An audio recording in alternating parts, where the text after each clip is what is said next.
This fancy lad comes adorned with a stunning top hat. Wow. The most lush royal purple colors. And can you believe it? A removable cane. Wow. And a not so removable monocle. Wow. Look at his little toes. Wow. Stunning. This Victoria 3 plushie is available now for a limited time only.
Yes, Center, good evening, time 8181 Heavy out of 15800 to 230. Time 8181 New York, Roger. Bay Estimate Squad, requested altitude and Mach speed. Mason Squad at 2336, altitude 350, Mach .84, time 8181 Heavy. Time 8181, Roger. For now, climb maintain level 290. Maintain 290, time 8181 Heavy.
Can your vagina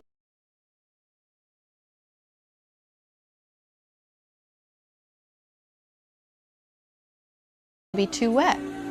Can your vagina be too wet? 100%. And here's how.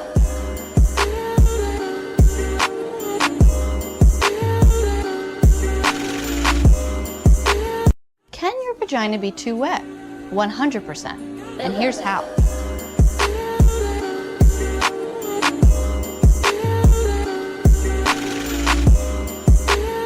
Can your vagina be too wet? Can your vagina be too wet? 100%. And here's how.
Former Governor Larry Hogan shot this video last night.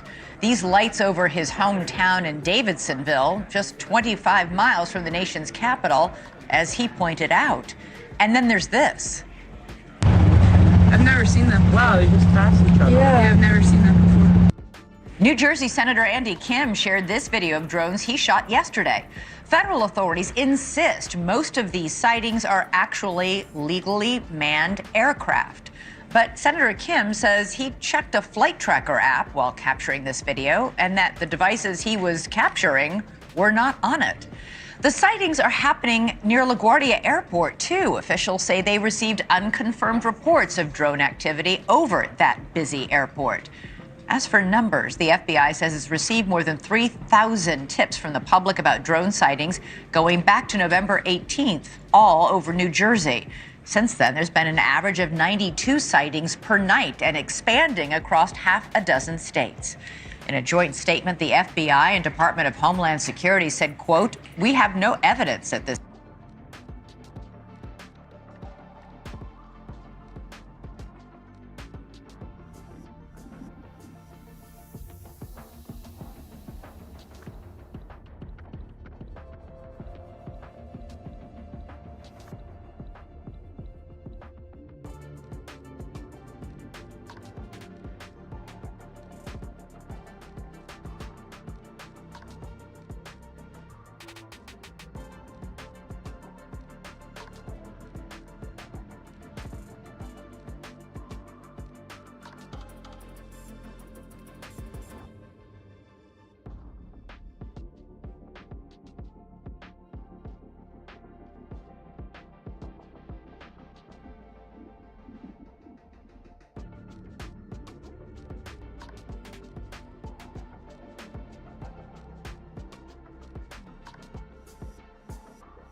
We're going to dive into this. This is the documentary I'm here. ready for that, and today I'm getting run through by a... So she doesn't describe it as like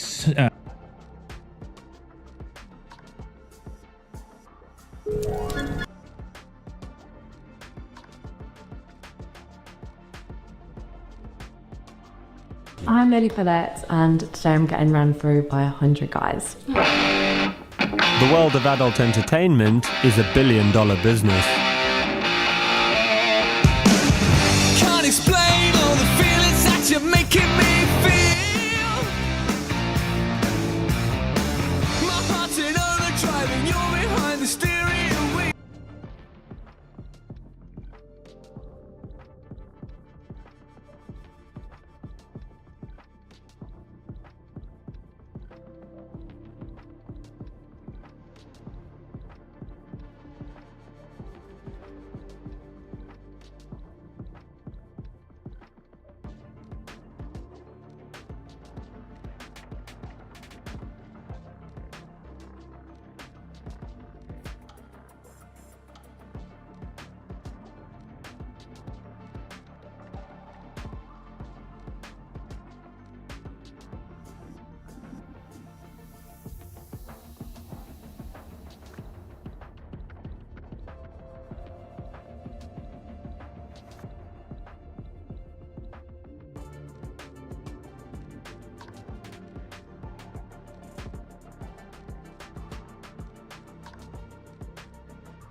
I'm up here on a hilltop overlooking the 9 Mile Run Valley in the neighborhood of Somerset. It's a beautiful spot. There's trees all around, there's birds chirping in them. It's a really nice spot to get away from the hustle and bustle of the city, even if just for a minute. Until you look at the soil. Because it's not really soil upon close inspection. It's this weird concrete-like material. What if I told you that this mountain is entirely man-made, and it's far from the only one in Pittsburgh like it? I'm Knowles, and I'm here to explore and explain.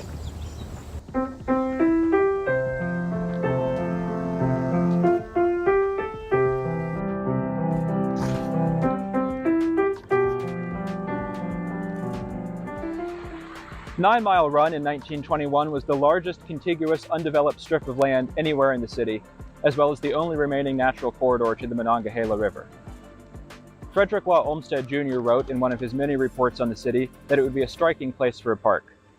And I quote, "Its long meadows of varying width would make ideal playfields.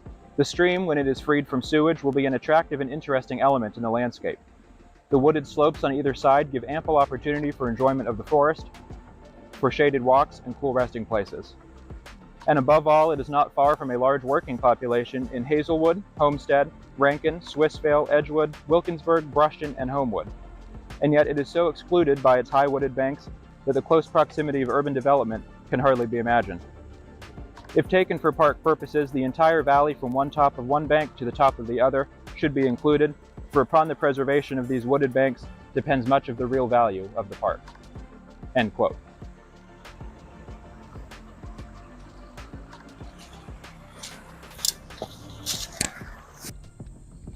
Well, that's a nice description, isn't it? For the first 20 years or so of the last century, various civic groups and government officials proposed and attempted to turn 9 Mile Run into parkland. Nobody could agree on the specifics, however, and it was zoned residential in 1923 when the city enacted its first zoning plan. However, the year before that, the Duquesne Slag Company had purchased 94 acres on the west bank of the valley. This meant they were exempted from the zoning ordinance and could remain grandfathered into their land use for the entirety of their time in the valley. What was that land use? Dumping molten hot slag in 9 Mile Run Valley, of course. Until 1962, they continued purchasing land and expanding their slag pile, which they dumped for J&L Steel and the U.S. Steel Works in Rankin. Now, those mills used iron ore and coke to make carbon steel.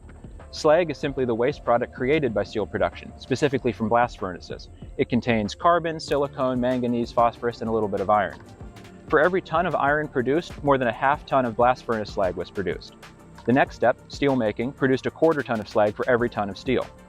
The slag becomes stronger over time, and in recent decades there have been advancements in reusing slag as roadbed, fill, and for other uses. In the 1900s, however, the preferred method of disposal was just dumping it as quickly and cheaply as possible.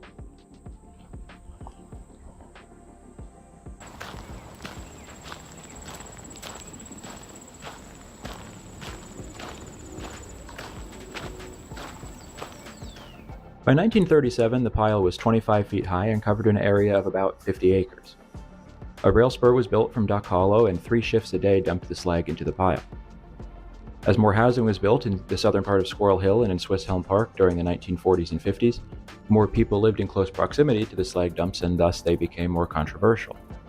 There was a lot of pushback to their expansion in the 50s, but it was reasoned that if J&L couldn't dump their slag there, that might threaten the company's survival, and if Pittsburgh wasn't the steel city, then what was it?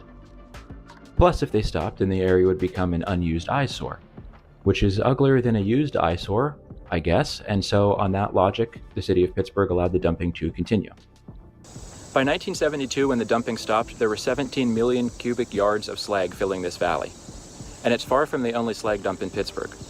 Others include the Browns dump in West Mifflin, which began in 1913 and stopped in the late 1960s. At its biggest extent, it was 410 acres or 130 city blocks and was 200 feet high. This slag dump served the Duquesne, Edgar Thomson, and Homestead works of U.S. Steel. In the late 1970s, U.S. Steel worked with developers to clear portions of the dump and turn it into terraces ripe for development, most famously for Century 3 Mall. Century 3 Mall opened on a reclaimed section in 1979 and would grow to be one of the largest malls in the country.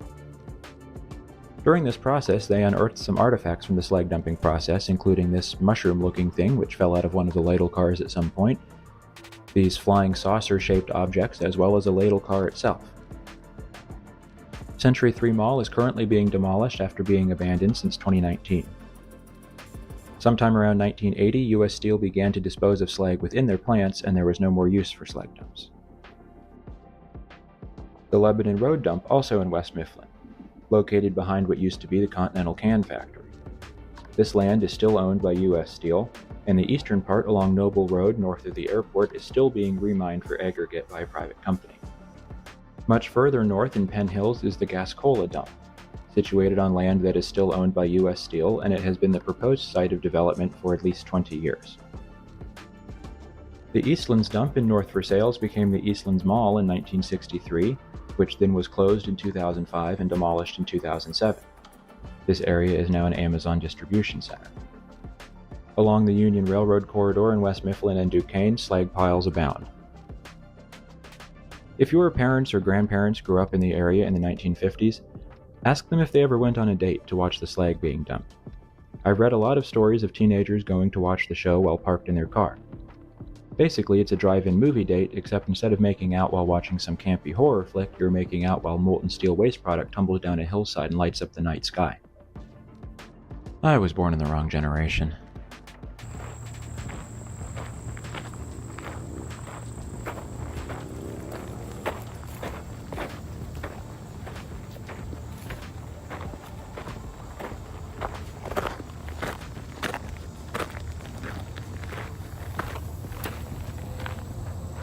Mayor Tom Murphy used to jog on the path along 9 Mile Run, and one day in 1994 it occurred to him that the coal-black hills around him didn't have to look that way.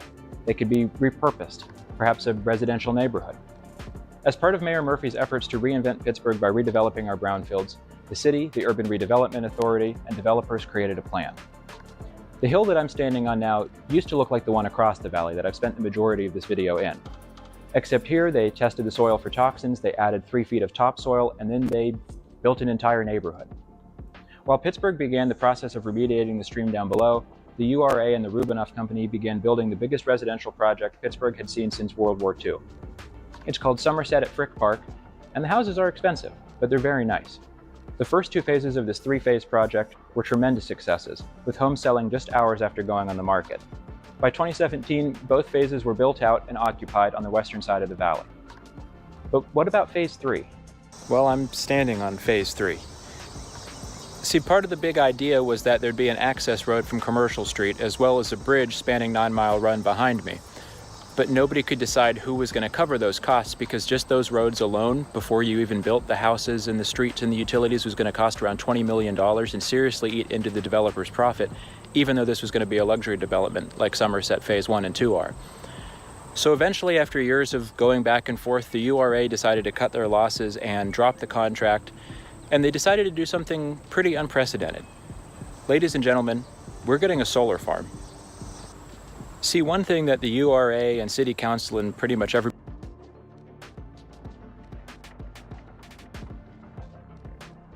established in the Everglades. They've been there since the 90s, but they have been slowly spreading. I think we will begin to see more pythons in this region soon. I would say this is the invasion front. Now they want hunters in Central Florida to be aware. You don't even consider it, you don't think about it? Florida Everglades, and I got a handful of invasive Burmese pythons. They're eating the dogs. They're eating the cats.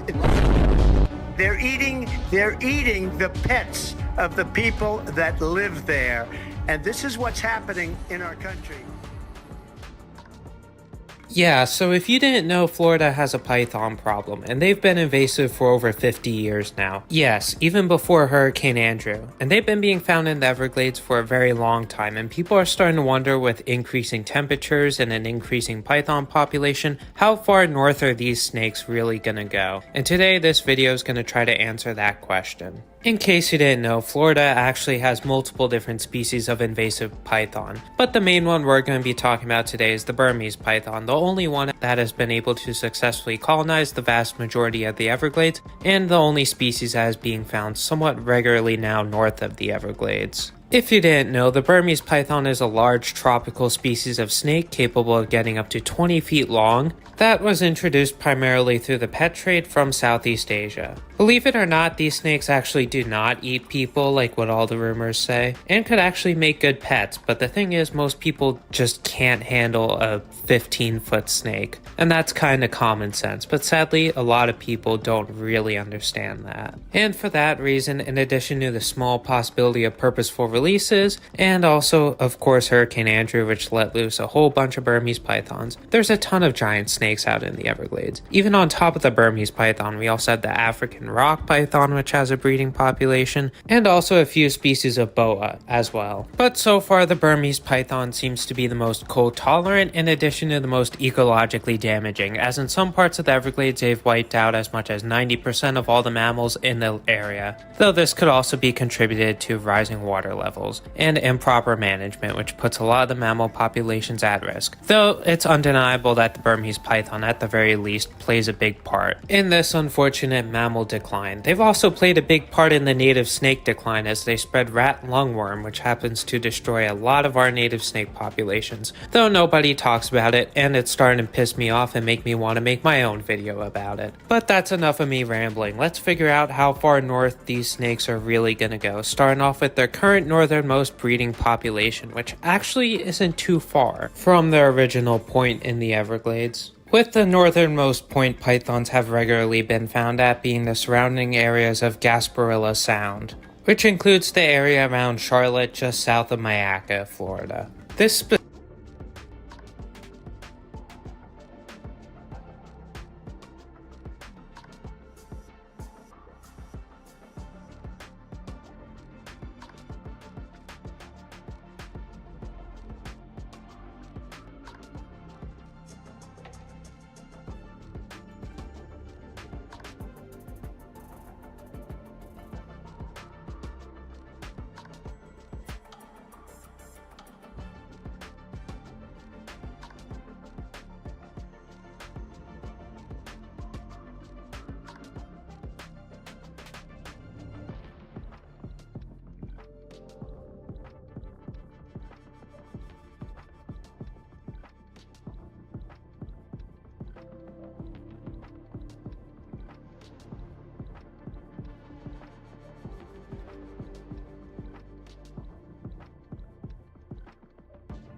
In the middle of the Bay of Fundy lies a mysterious place, Isle Haute.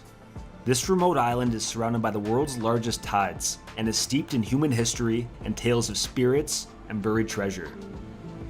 Once a sacred gathering spot for the Mi'kmaq, Isle Haute later gained a reputation as a haunted ship killer by European explorers. Today the island is set to be protected as a national wildlife area for its unique bird habitat and cultural significance, with full access restrictions to follow. Ever since I learned about Isle Haute, I've been really curious to see what it's all about. While access is still possible with permission, the strong tidal currents of the bay and its remoteness make it really difficult to get there. But after some heavy planning and some luck, we found a weather window that may give us enough time to paddle and spend an overnighter on the island.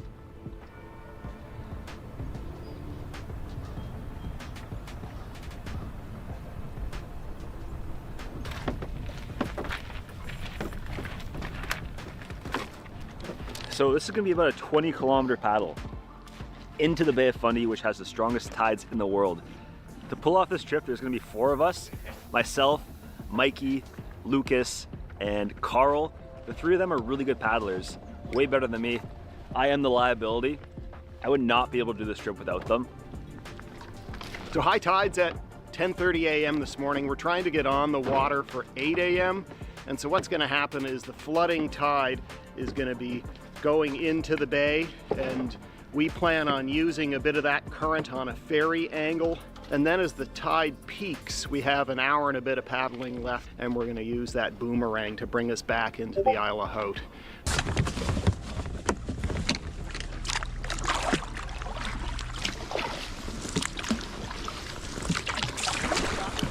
To get over in our window, we're aiming to paddle about 7 kilometers an hour, which sounds crazy to me as a canoeist, but it sounds like that's the thing you can do in a kayak.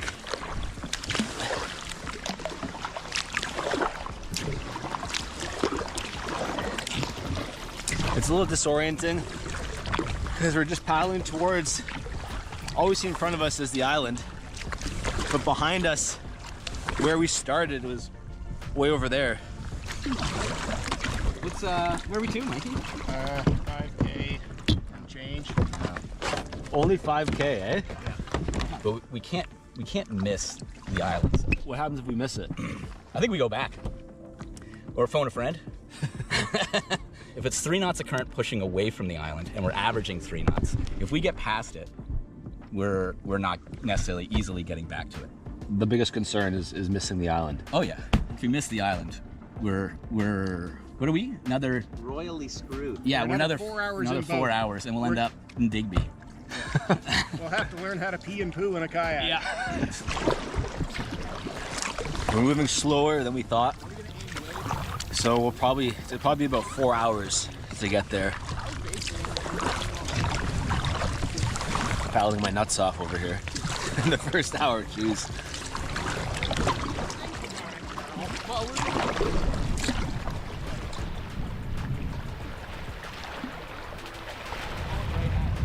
I think we can almost point right at it. Plus whatever buffer I put in. So maybe 8 kilometers. But we have to talk in knots. We have to do our conversions. Mental math while fatigued. We have about 8 kilometers to get to the island. We've been paddling 3 hours, and we're finally at a spot where we're turning towards it because the tide's behind us, and we're not worried about missing it. Having a dry suit is important, but I am sweating profusely under here. I have a small urge of having to pee, but I'm just ignoring it. Thinking about this crossing has made me pretty constipated too, so I don't have to worry about number 2.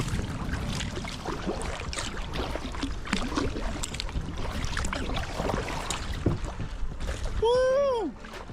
Nice. Wow.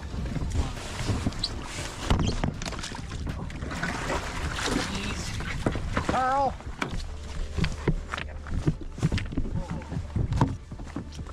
Oh yeah. So good. 4 hours, 38 minutes, and 24 kilometers. But we needed a slingshot, eh? Or, Oh, yeah. or we'd be in Digby. That's high tide. And then we start getting pushed. Bring it right. Cheers. Cheers. Cheers. All for one and one for all. Tide and time waits for no man. We got here. At one point, I didn't know if it was gonna be possible. Over 4 hours to get here. But it feels really good to touch ground. That's probably the gnarliest thing I've ever done in a sea kayak. Pretty big crossing, and with those tides as well. A lot of factors in play.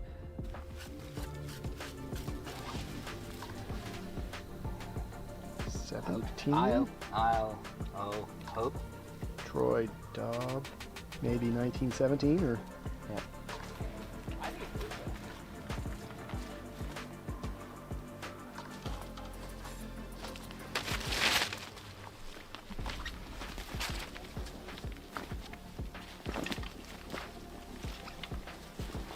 Isle of Haut is a high island right in the middle of the Bay of Fundy. And back in the day, ships used to crash into this thing all the time. I think there was 20 recorded shipwrecks on the west side. This also led to rumors of ghost ships haunting the island and buried treasure, which led to decades of treasure hunting. But because of the island being such a hazard, a lighthouse was eventually built here in 1878.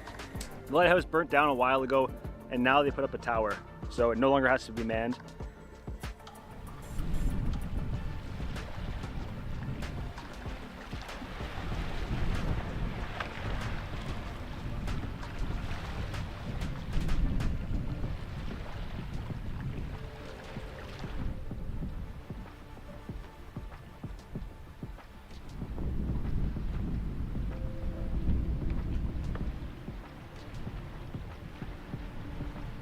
Isle of Haut means high island in French. It was named by Samuel de Champlain in 1604. I don't know if he crash landed on the island or he just ended up on the island. But 300-foot cliffs here. This is a basalt rock, which means it's volcanic. And it's believed that this chunk of rock came from the North Mountain on the Nova Scotia side of the Bay of Fundy. The Bay of Fundy formed about 2 million years ago from continental rifting. The continents got pulled apart, and Isle of Haut got pulled out with that rift. Anyways, there's a lot of history here, way back from the indigenous, then the Europeans, and the folklore. It's a pretty mysterious spot.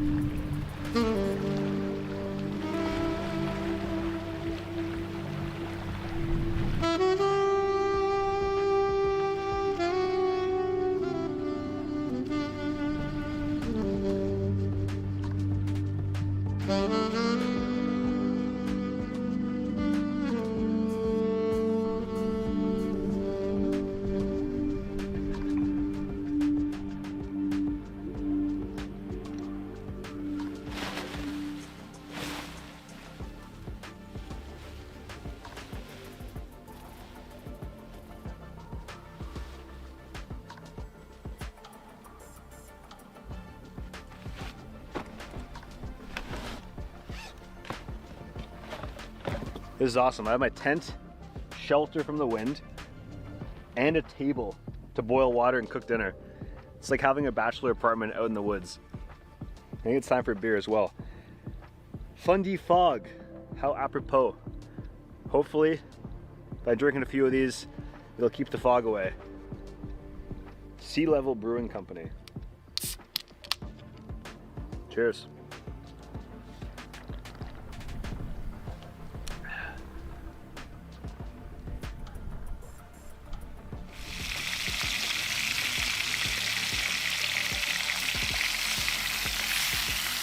We got some ribeye steaks from the Canning Meat Market for tonight.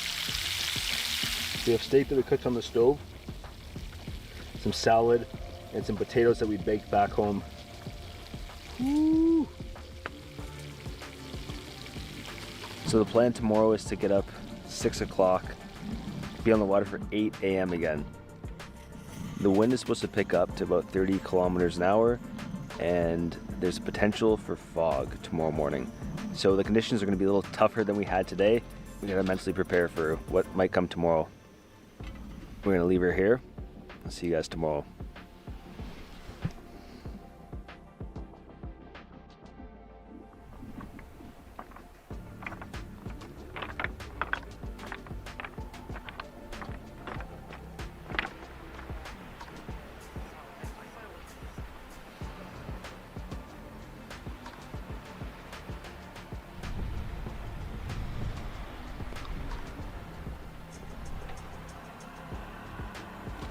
We're looking to start this morning around 8 a.m.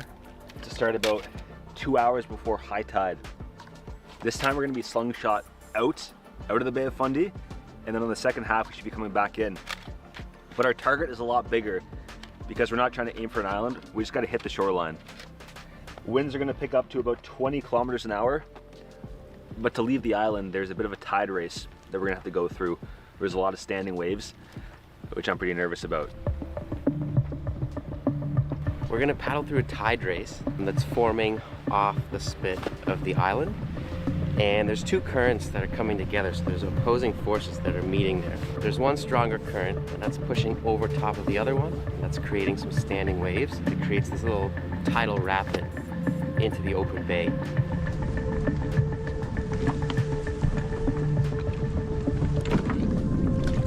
Order the bigger waves and head towards land.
Once we got through all that slosh around the island, we got slingshotted. And we're paddling at like 10 kilometers an hour, using way less energy than it took to go 5K yesterday. Yeah, we're downhill.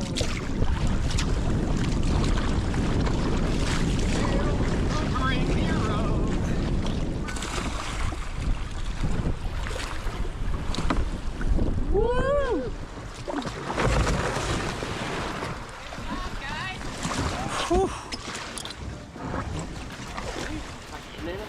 Under 3 hours, we paddled 22K today, and yesterday it was 4.5 hours to go 24K.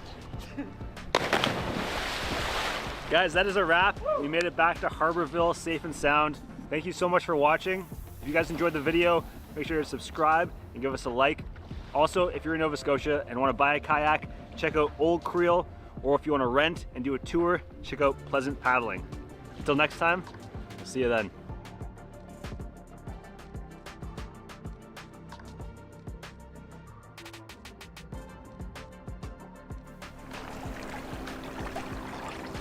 We're on the ocean off Nova Scotia, Canada, to get to one of the coolest cabins I've ever seen.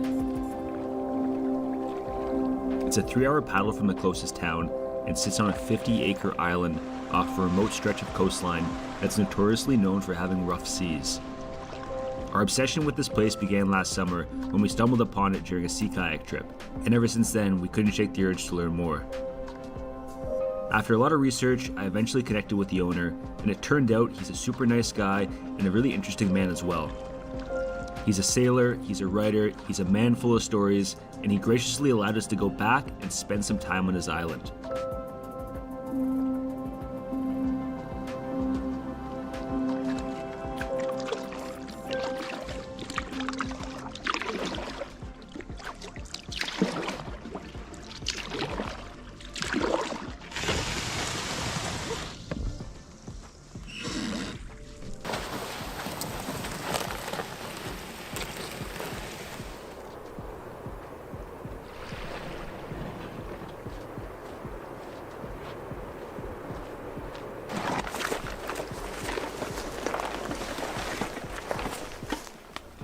It's about a quarter-mile cut trail to get to the cabin, which sits at the highest point of this island.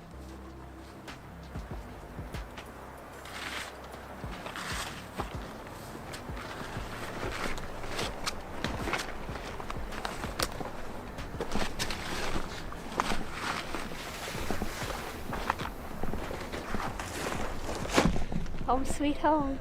The owner bought this island and moved him and his wife and his stepson here, where they built this off-grid cabin and lived here for a full year.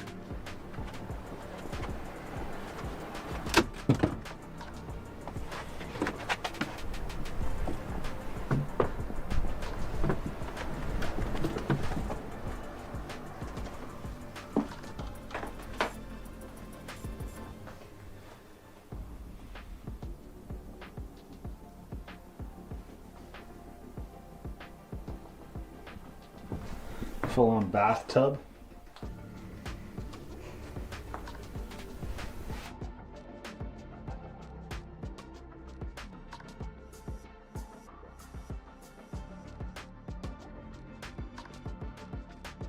The Araxis Blackout, we've seen a... Oh. But this is clean. See Blackout? Oh, the Blackout. I am not a fan of the Blackout usually, but it looks good on the Outlaw. Okay, okay. No, that's pretty good. Let's see the gray. Alright, not bad. See, I feel like I only like guns. I don't know if like it would work on an Odin, but yeah, that's pretty good. That's pretty good. Okay, purple. Yep, pretty good. I feel Araxis definitely is a love or hate type of thing. Like you either really like it. Good. Okay, I don't love this sound and where it's shooting from. It looks like it's leaving from... Wait, what? Wait, you guys have to tell me if I'm crazy. Sorry about that. Like, doesn't it look like the flash is... You can't see it very well in the gray. Let's go back to the black. Don't you feel like the flash is like on the barrel instead of coming out the front of the barrel? Wait, is that just me? I like the look of the Guardian. I like the pull out. I should wait for the inspect. I don't know if I went through the inspect on the Guardian. Huh, something's up with it. I feel like I'm losing my mind. But I think something's up with it. You can't tell when it's ADS. Reload looks amazing. Pullout looks amazing. Just the shooting. Huh, weird. Okay. Let me know what you think down below. Maybe I'm like... I don't know, maybe I'm wrong. Okay, let's go to the Phantom. The last thing is the melee. The melee, I did see. That one I got spoiled on Twitter. Or X or whatever. Yeah, that one looks pretty good. Phantom I haven't seen yet. It looks good. I expected it to because the Vandal's the main reason I bought the Araxis bundle. Oh yeah. Nah, the Phantom's clean. The Phantom is clean. The Phantom's very clean. I like it. Oh, even in this color wave, it's clean. No. Phantom hits. Phantom hits. Phantom hits. No. Phantom hits. Okay, let's go through the animations on the gray. Wait, why is it so zoomed in? Wait, what? Riot? Wait. Billion-dollar company, by the way. Billion-dollar company. Look at that. It's zoomed in. All right, let's take a look at all the animations on purple where it's not zoomed in. Okay, it's fine. $billion. Ooh, you get a little bit of teaser of the knife. Okay. Yes, sir. Yes, sir. Oh, it looks nice. No. The Phantom looks nice. I like the Phantom. Very, very well done. It's the pullout. Okay, Phantom sounds good. I like the Phantom sound.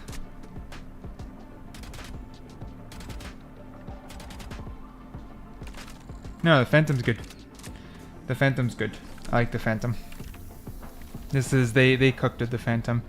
I don't know if this one's zoomed in. You can look at it just a little, because that's how that looks in game. Sorry, the other ones are zoomed in, not on me. They matched it with the knife. Let's go to the knife. Let's go to the melee now. Let's go to the melee. I think the Phantom's good. So far, the bundle's pretty good. I feel I love Araxis, but I'm not as hyped, which is not a great feeling. But maybe I just care less about skins over time. I mean, I try to be as honest as I can on my impressions. So this is like the Kuronami. But to me, it's okay, so here's the thing. Some people are like kind of immediately like, wait, why is it the Kuronami animations? So let's look at them in game here. These look amazing to me. Amazing. To me, I like them more than Kuronami, but that's just because these look cooler to me. Like these, I like the effects and stuff. Kuronami is simpler, and some people are gonna like that ninja simpler style, and I completely understand it. Then there's people in the middle who are like, oh, boring, they just copied the animations and changed it up a little. The thing with Valorant skins and Melee's particular, I've talked to the art team specifically. Oh my god, it's so shiny. It has like an effect around it. That is sick. Oh, that is pretty. Oh, that is pretty. Let's see the purple. Okay, I talked to the Valorant art team, and the thing is they will always build new archetypes for Melees and then try new skins on those archetypes, and it makes sense because I would hate to never see this archetype again on different types of themes, same way we have multiple butterfly knives, just to make that clear. Oh wow, wait, they're all pretty. I actually want to see all these in game. Oh hell yeah. Oh hell yeah. Wait, I might just buy the melee. I actually might just buy the melee. I have too many melees, to be honest. And I barely even use the... I don't even play Valorant? Oh, no. Should I waste my money? No, wait. No, don't waste your money. I need some willpower from the comments to tell me not to waste my money. This does look good, though. I like the purple there. Oh, all the colors look good on the melee. Oh, hell. All the colors look good on the melee. All right. Listen. Right now, my conclusion on this bundle is if you need a premium Outlaw skin, there isn't many. Buy the Outlaw. It does look good in my opinion. The Guardian shoots a little bit funny, and the Sheriff isn't my favorite Sheriff I've seen. So I would say if you'd like a Phantom, get a Phantom on its own. If you'd like an Outlaw, get the Outlaw on its own. If you'd like the Melee, get the Melee on its own. That's sort of what I'm leaning. I don't think it's one of those bundles where you pick up the entire bundle, but that's my personal opinion. Unless you really, really, really want Guardian, Phantom, Melee, and the other two are just a bonus, then I see it. But personally, I would just pick up Phantom, Melee, or Outlaw based off what you want. And I guess the Guardian, but the Guardian has tons of good skins and it's still not a widely used weapon. So, I don't know. It's going to be up to you guys. Let me know what you think down below. Overall, I do think the bundle is solid. I do like it. Not a complete home run, but not shit either. Let me know what you think.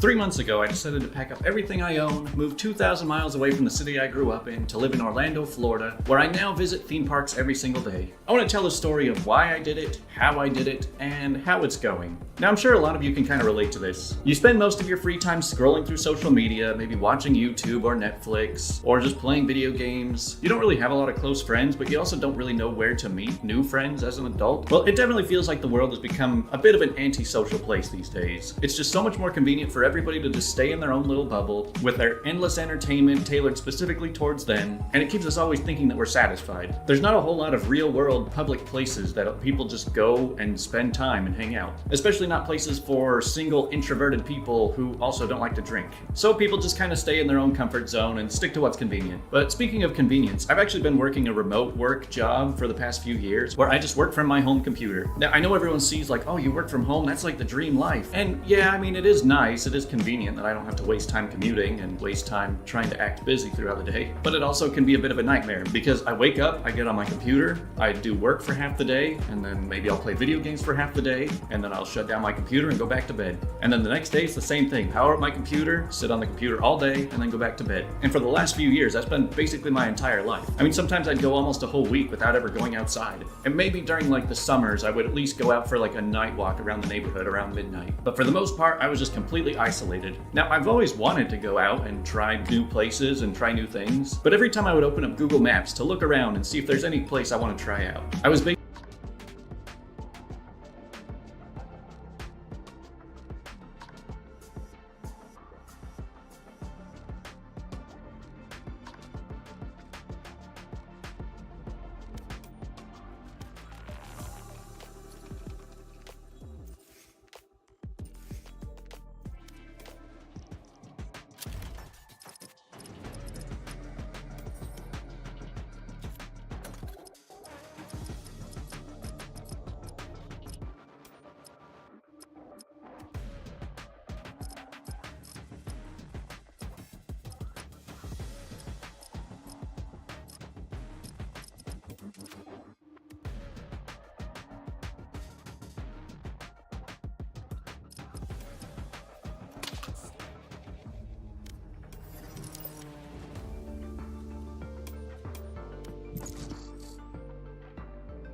Match found.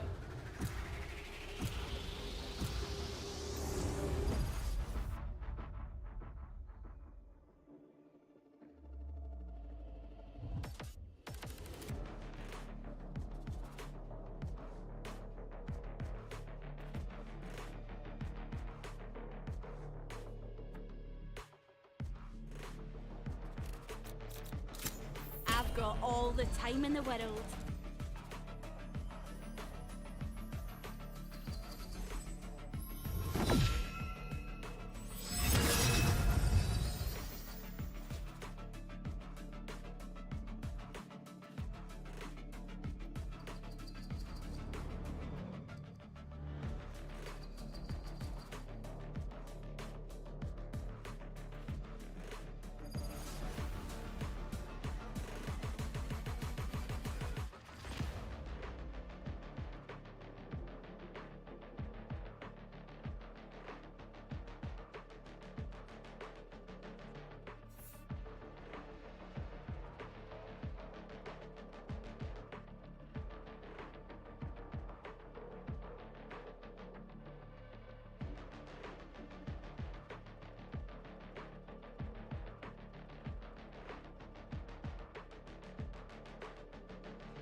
Ah, Radianite. We meet again.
B.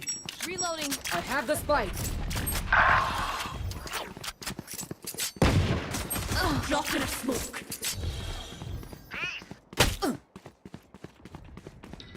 Drop in a smoke. Wall set. Right there. Flash placed. Flashing.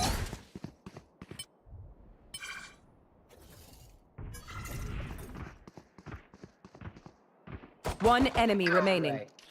Right there.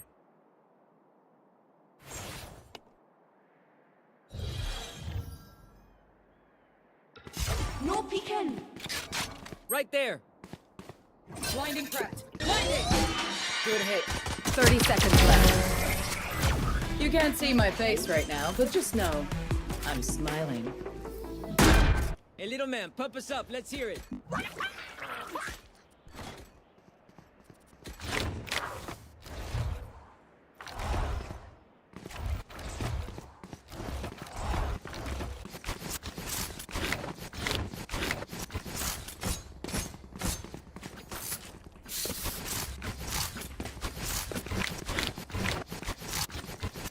Posture. Right here.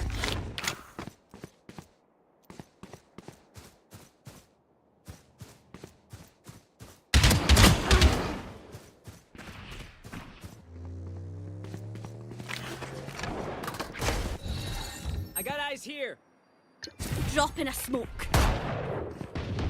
Healer down. No peeking. Reloading.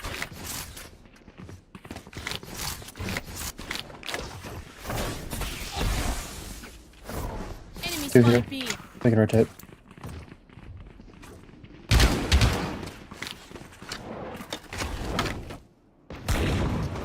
Our spike carrier's down. Spike down mid.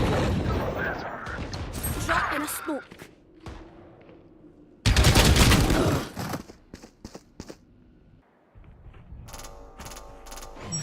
I got the spike.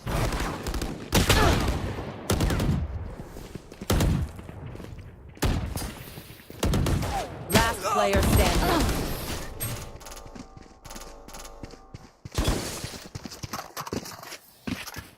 They call their killjoy a genius. And yet here she is, walking into a battlefield wearing bright yellow.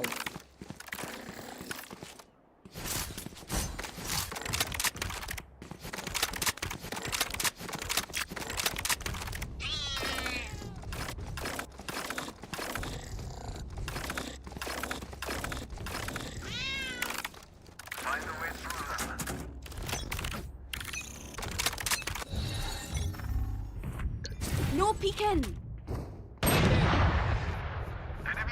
Wall set. Joke's over! You're dead!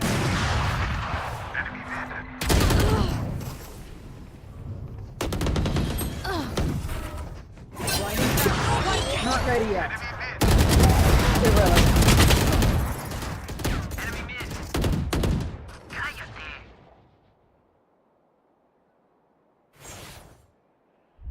Teleport's ready.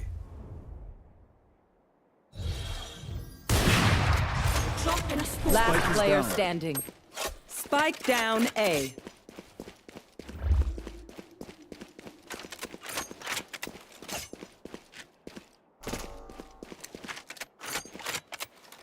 Teleport's broken.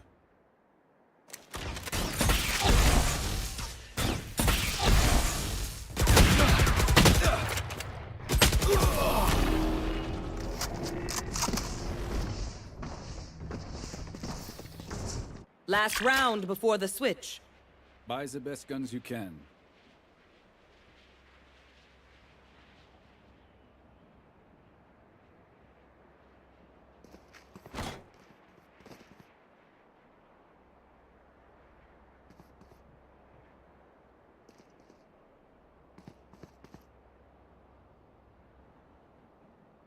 All right, muckers. Off we go. Watch this.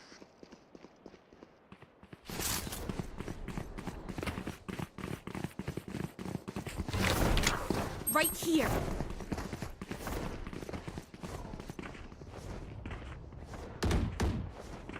Placing wall trap. Nowhere to run! Dropping smokes.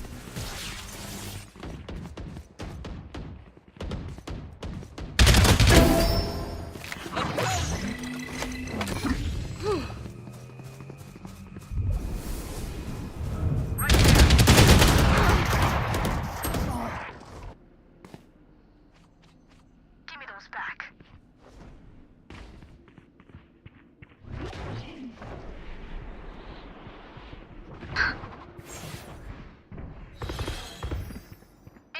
Last player standing.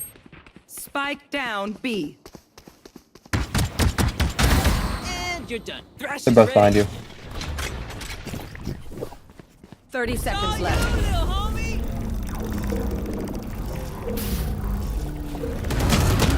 They stopped her.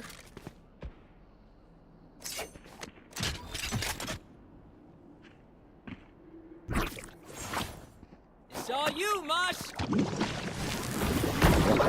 10 seconds left. One enemy remaining.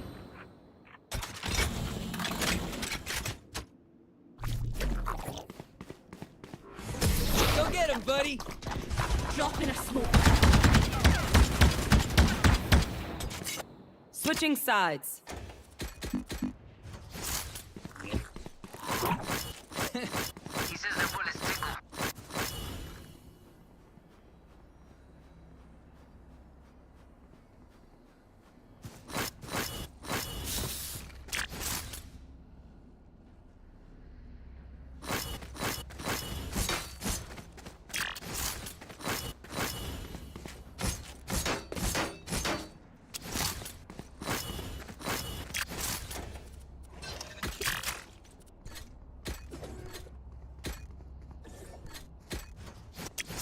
here to stay.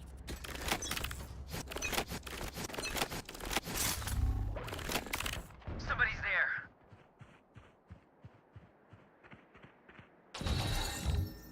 Multiple enemies B. No peeking.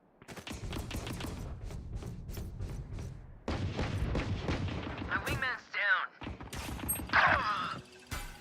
Teleport's gone.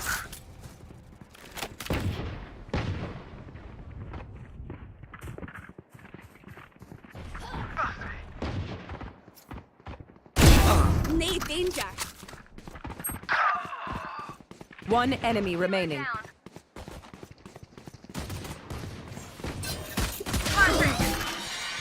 Team Ace. That's a hell of a benchmark. I do like winning.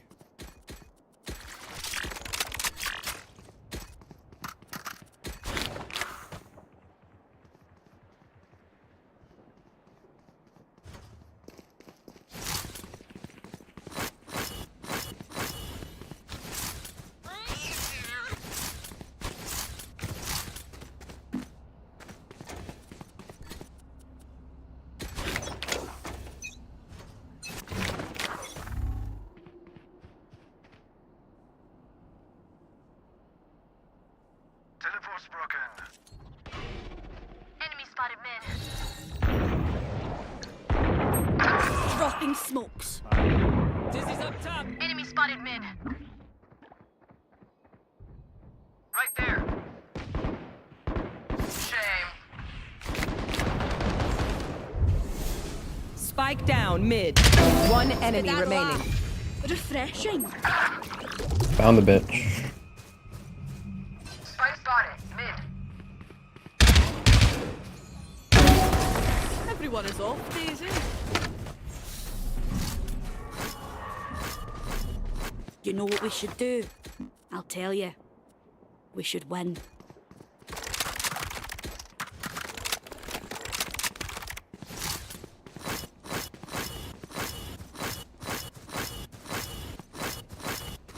Rip and tear.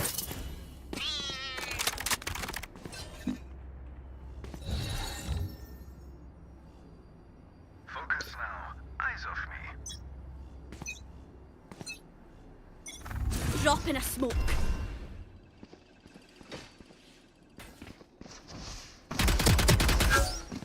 Joke's over! You're dead! No peeking.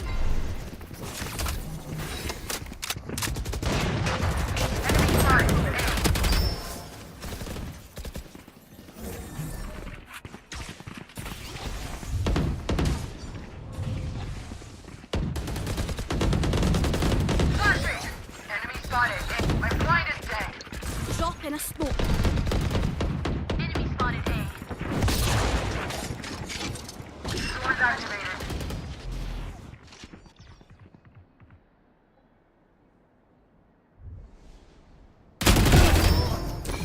Refreshing.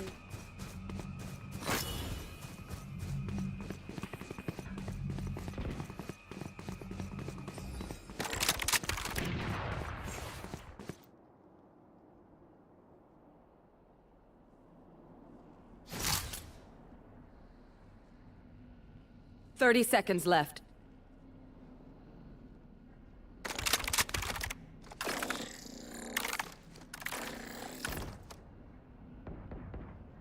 Flash drive destroyed. Spike down A. 10 seconds left. One enemy remaining. Thorns are alive. Spike planted. Dropping a smoke.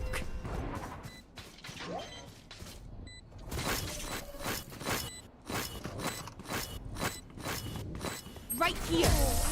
Was that important? Right here. Match point. These guns we use are okay, but I will also bring my own. No offense.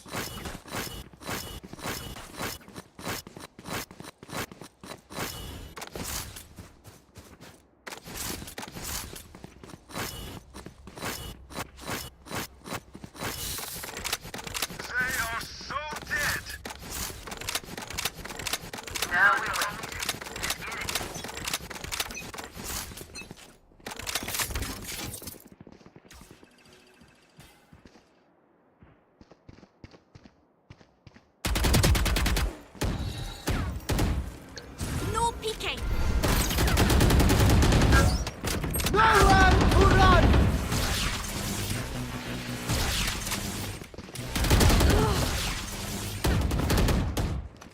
spotted B.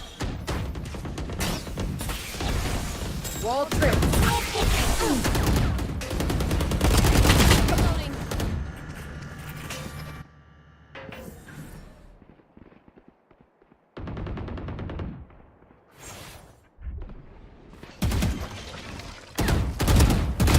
Oh, what's this? Spike My ult's planted. ready. Give me those back.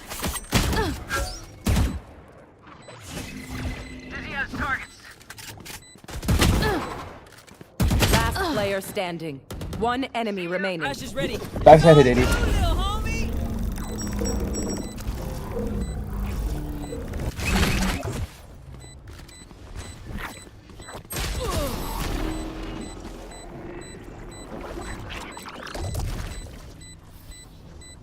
Sudden death. Outside of this gig, immortality doesn't have as many day-to-day benefits as you think.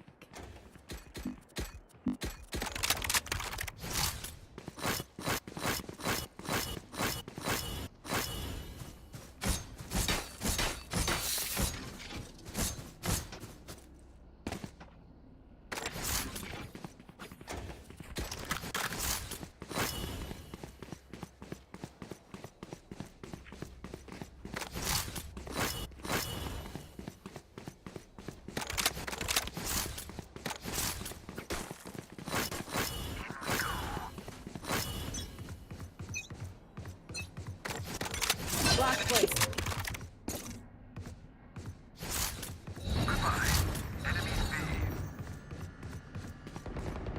No peeking. Enemy spotted B. They are so dead. My ult is ready.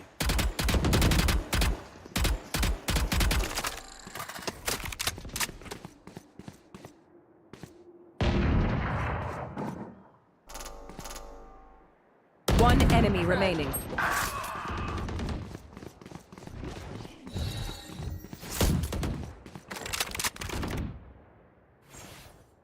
He's leaving.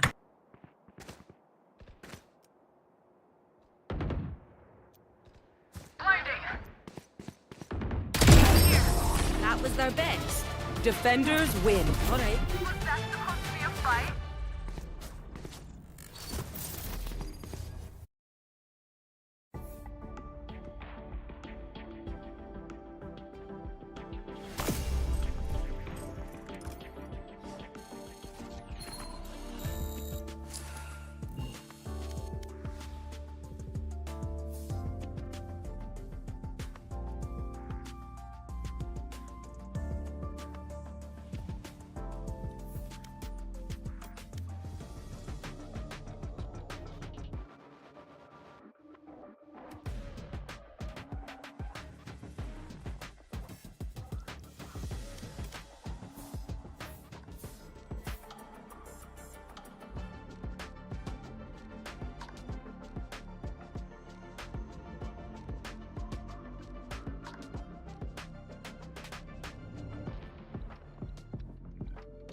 Match found.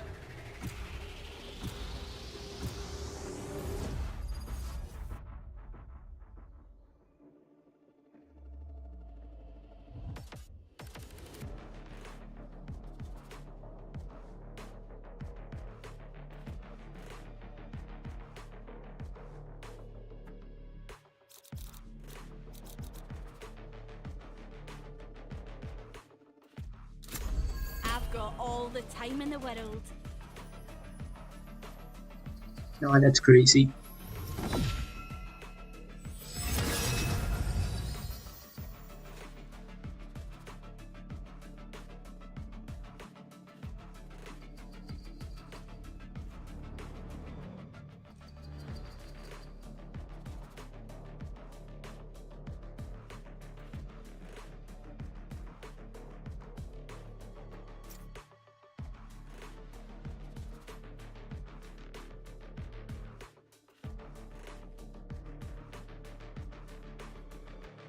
I've never really played Sentinel much. I could play Sentinel, but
Reina, you keep like glancing at me. Why you smiling? Sorry, cariño. hello, how's everyone doing? I'm alright.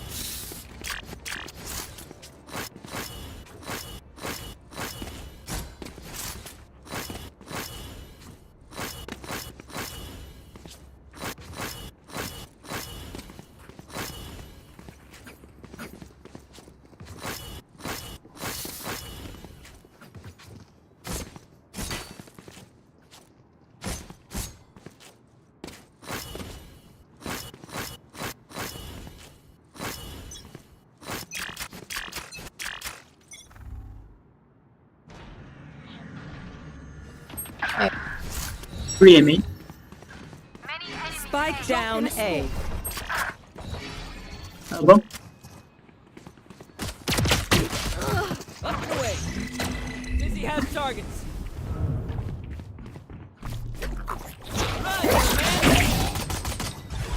Last player standing. 78.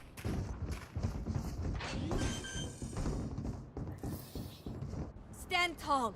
We are Valorant. We Sadie. are fighters. Integrity compromised. All repair systems failed. Begin emergency shutdown.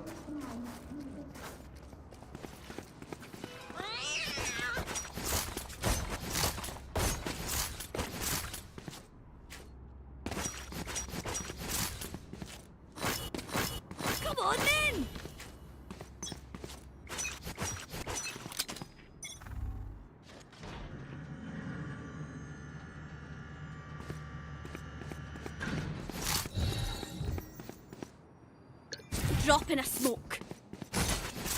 Is it B? Right here. Reloading. Enemy B. Cover? Still in sight. Can't use that. Have one of these. Smoke main or something? Spike planted. Last player standing.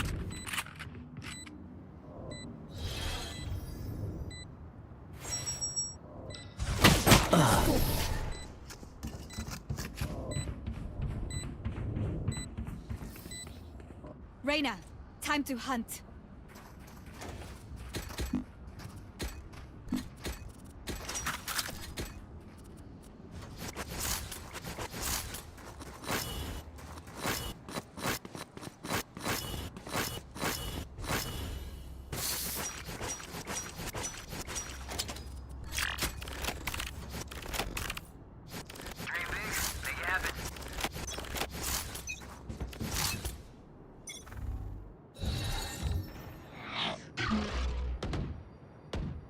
No peeking. One mid at least. Cypher, could you hold B? One mid tiles. Yeah, they're B, they're B, they're B. One tile. Right here. Right here. Spike planted.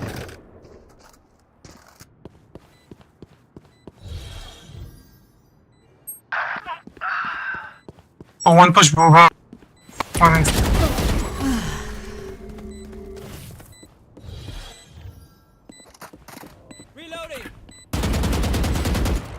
Reloading. Last player standing. Dropping a smoke.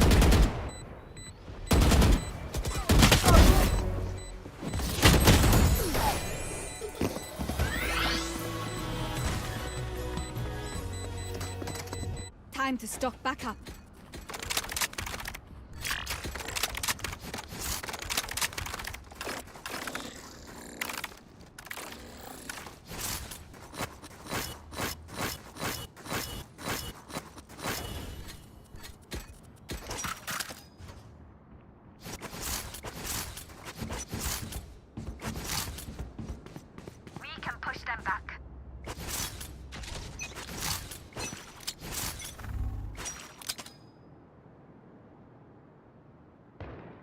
Phoenix mid. Joke's over! You're dead! Careful market. No peeking. Good.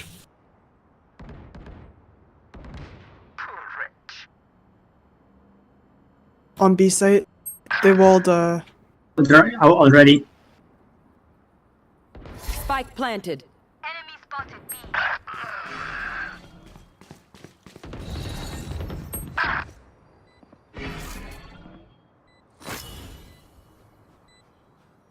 Last player standing.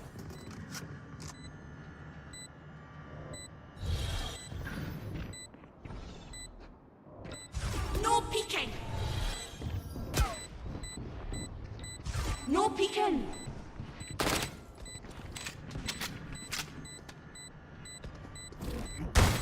Dive spike, dive.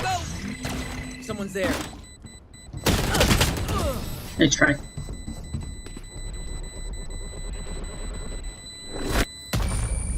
I'm the last thing they'll see before they die. Lucky them.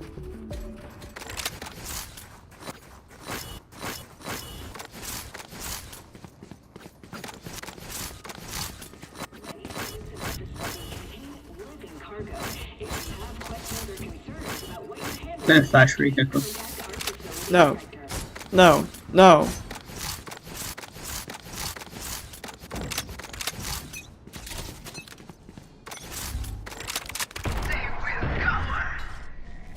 Hey.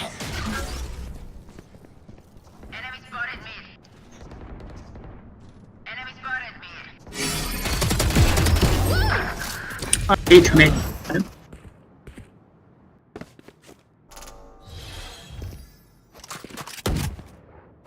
Grabbing more big. Dropping a smoke. Mid bottom. Mid, I mean.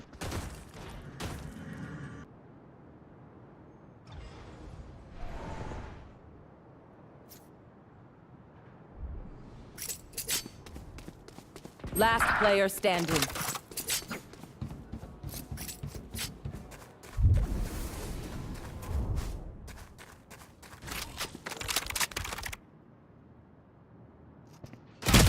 Ultimate is ready.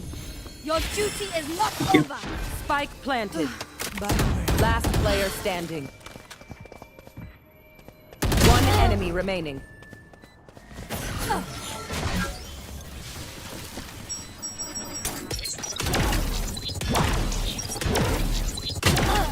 No peeking.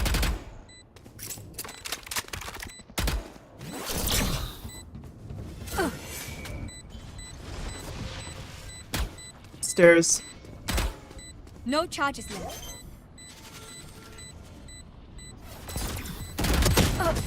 Let's try.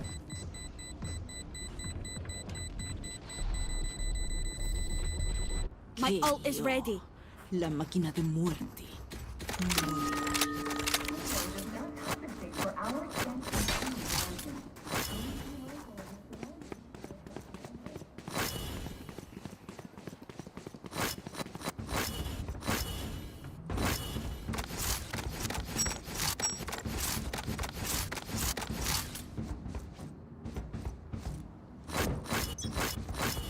Right here. A, one A. You are. It's you and me. Go to.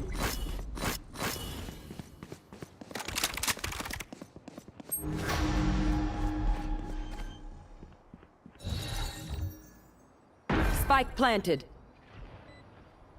Dropping smokes. I'm walled off.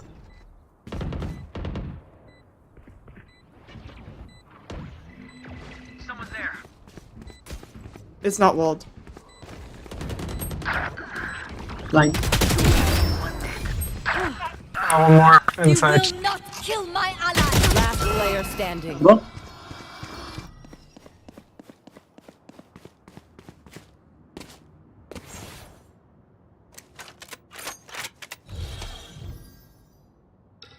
No peeking.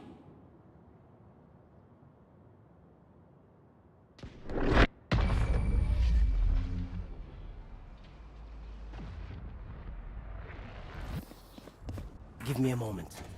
I need to set back up.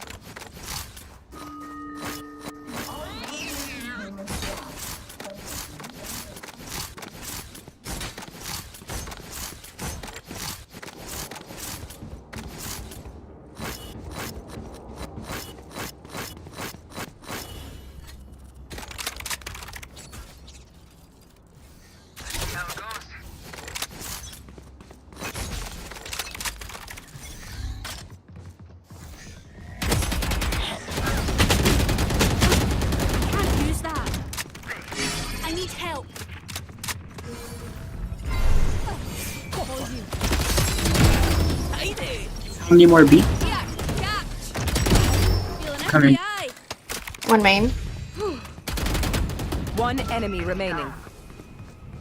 One enemy remaining. My turn. Spike down B. Back like I never left. Party. Nice. Get that up, sweetheart. Nice 4K. Now we're talking. Don't jinx it though. Stay humble. Can someone get this?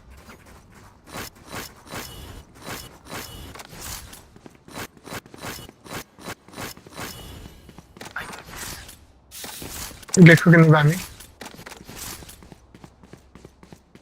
I don't have money.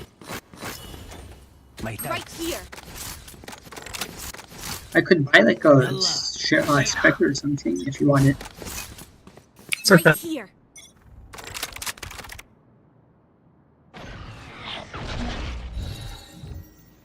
Yeah.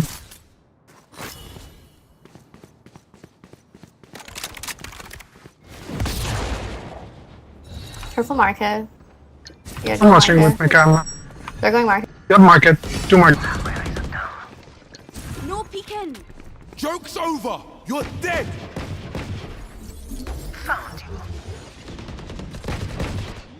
Someone is being.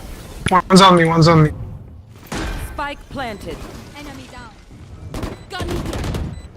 Many enemies B. I shot something. Refreshing.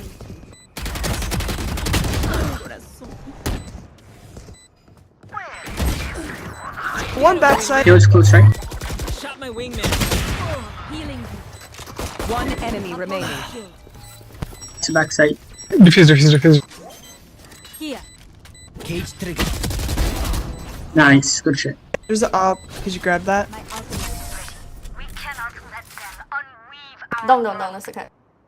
That's crazy. I know what must be done.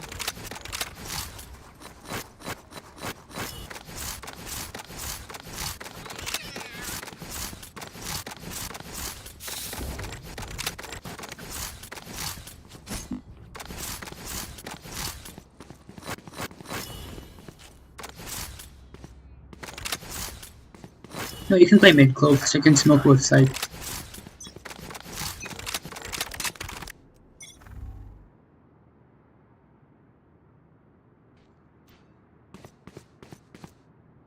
They're B.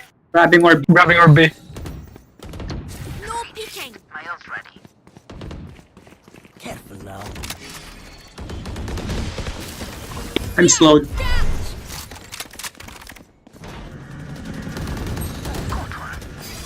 Drop in a smoke.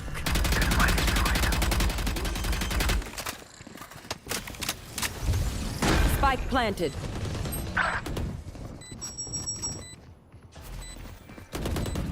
Fires out.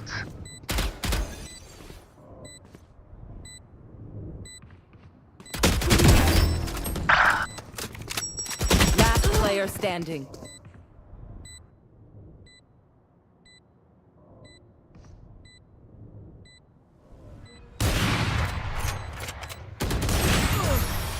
That's right.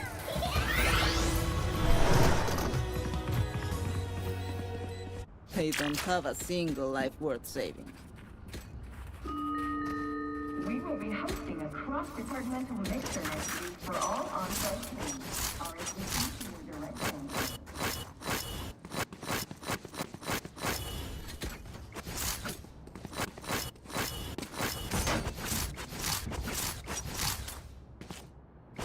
Are we saving here?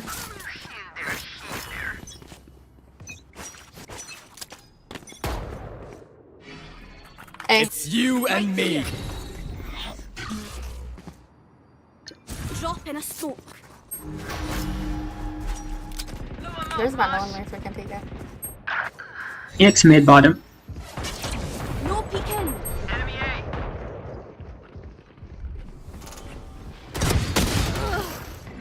Last player standing.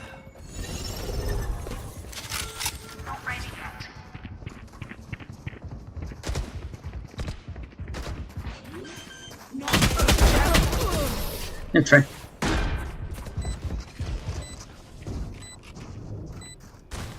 What will it be this time? Have any patterns emerged yet?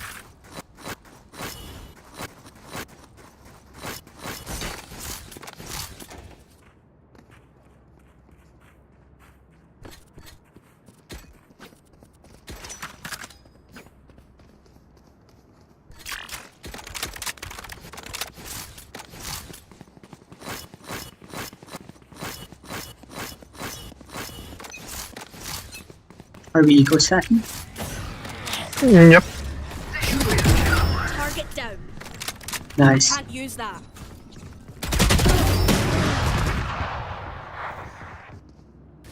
It's all you, Wall raised.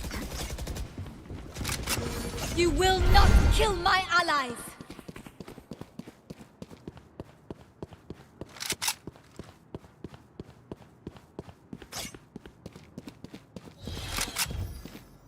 No, he's getting in the app. way. They're running so fast. No peeking. My duty is not over. That was weird. Weapon here. You're probably going in.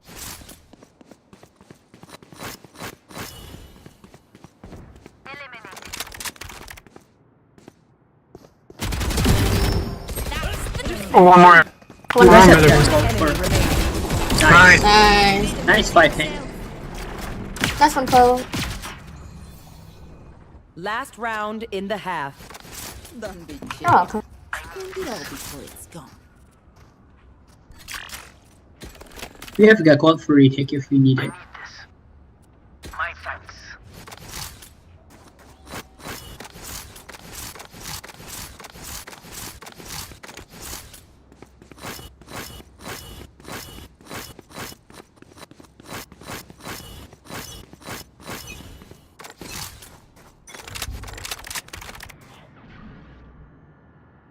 B.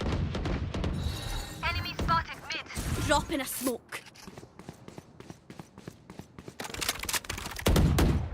Here. Camera taken out. No peeking. Well destroyed. My wingman. It's all you, little homie. I shot trash. Hold it. 130. Had your fun. My turn. I've one of these. Someone's there. Wait for the flip. Good attempt. One enemy remaining. Spike down B. Back like Fine. I never left. Switching I'm sides. back for good. Even with numbers, anything can still happen. You guys want to go A? Everyone goes first round B.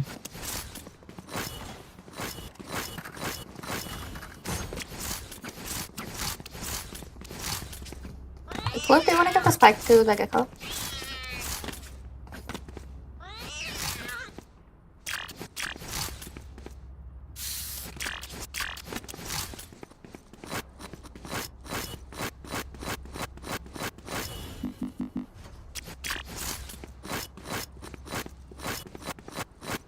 And their senties aren't good. Come back for worse. 2 here. Camera taken out. Just 2 there on the left. I can't use that.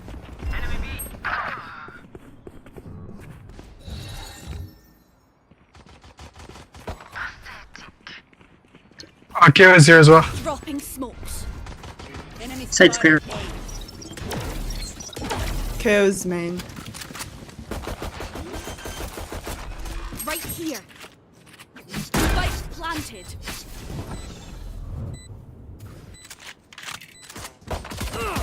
Reloading. One enemy remaining. Flank, last flank, V1.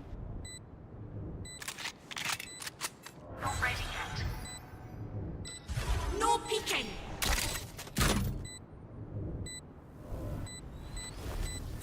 Tagged. Nice. Nice.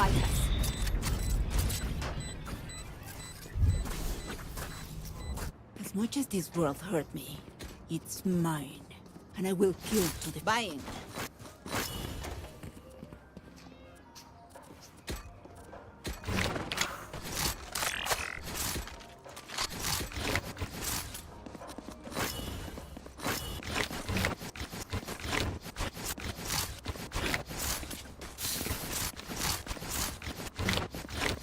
Right here.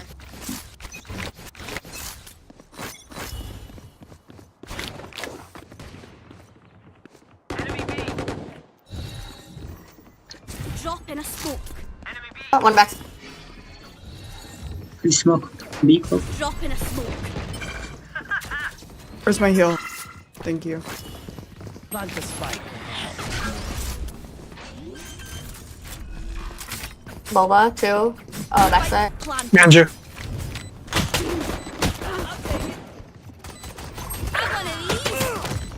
Where's my hold on I'm long. Last player standing. One enemy He's on the spot. remaining. Drop in a smoke.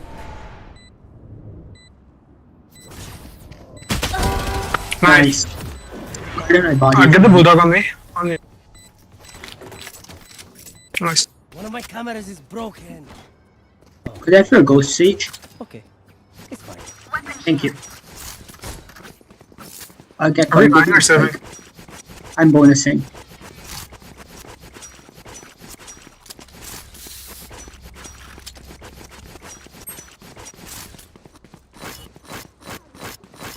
you guys want to do something like mid into B, 'cause we have short range weapons. Well, could you smoke off mid top? No peeking. Pierre is there. Smoke. Right here. Right here. Oh. Reloading. Here.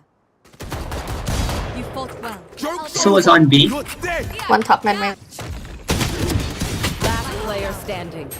Spike down mid. If we will fall back and go to B main, there's a van.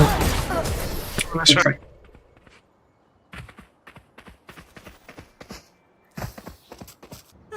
The symphony of death. Don't worry, you get used to it.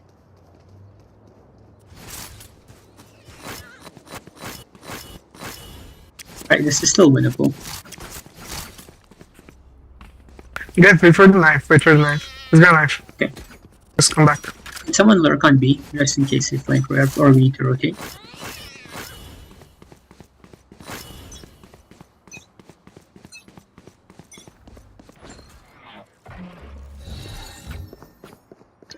No peeking.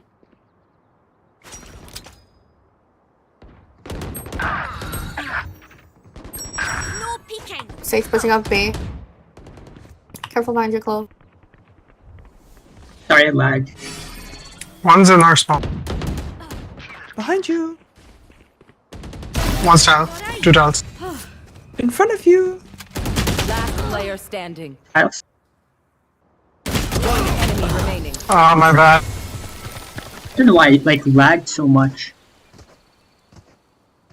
My ult is ready. Yous don't get a reset button. So stay alive, please. We should play slow.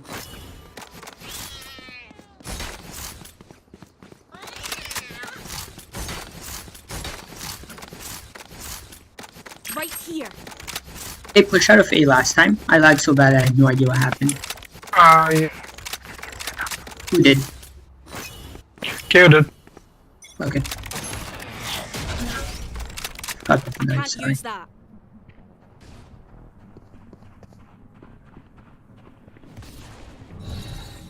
Just. Yeah, just come out. Drop in a smoke. Wait, no, come on. Come protection. I'll res you. Careful behind you, clove.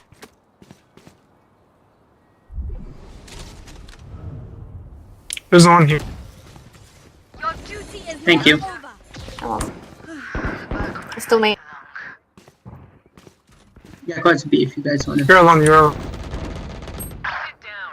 Run and gun, run and pray.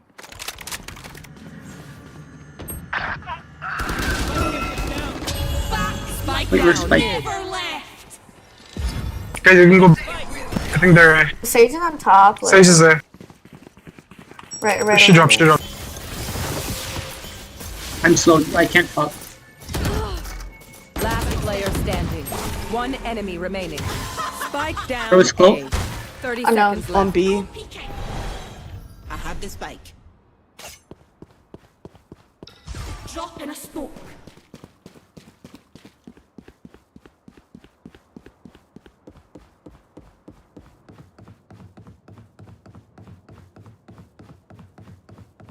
Ten seconds left. Mark it. Spike planted. 9 bullets.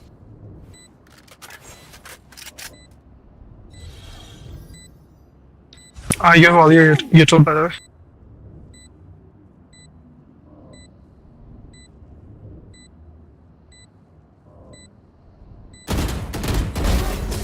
Nice. Let's go. Aye, where to? Thanks for the res. You're welcome. We have Gecko if we wanna if they push out B main. Ever. I'm just putting a trip there. In case Did they ever push out of B main? Yeah, no. the Sage does. Shit, Maybe alright, work around shit. Gonna alter. They push. There's one on top. Don't peek. Sage is on top. For a while. Don't. Drop. She was here. Can one Sage on B? Let Gecko alter after we break No wall. peeking. One's pushing from A, by the way, close. There's 3 on B. There's one tower.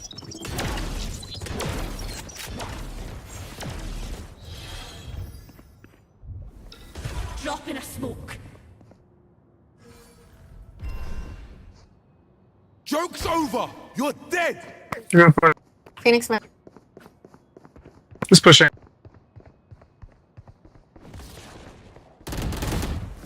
Somebody's B.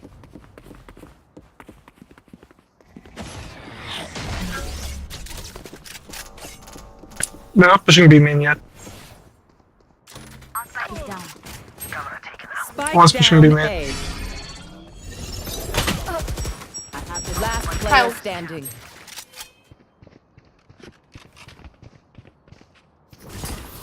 Flawless.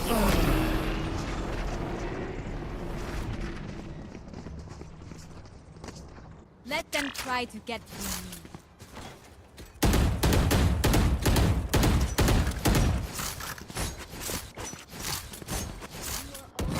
Can someone play anti-flash?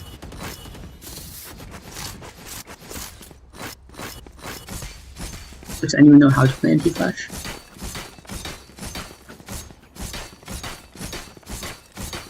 Don't let their ISO separate us.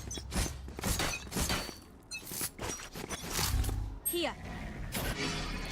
It's I you saw and A. me.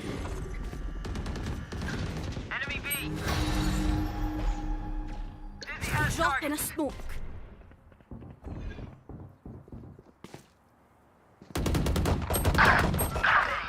You had your fun. My turn. Last player standing. It's right.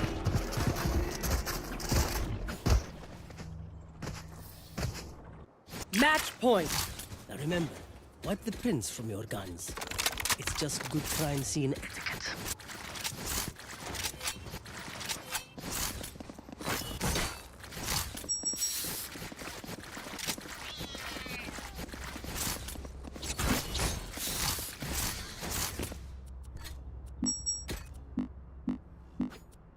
I don't quit. There. Up the way. Spotted B. Still in sight. You all? Reloading. Drop in a smoke. Here. Down. You are powerless. Spike down B. No sweat.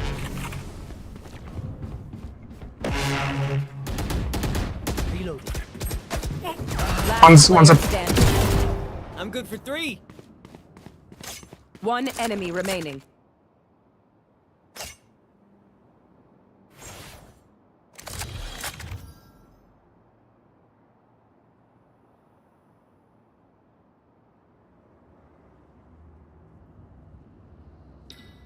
No peeking. Defenders win.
Match found.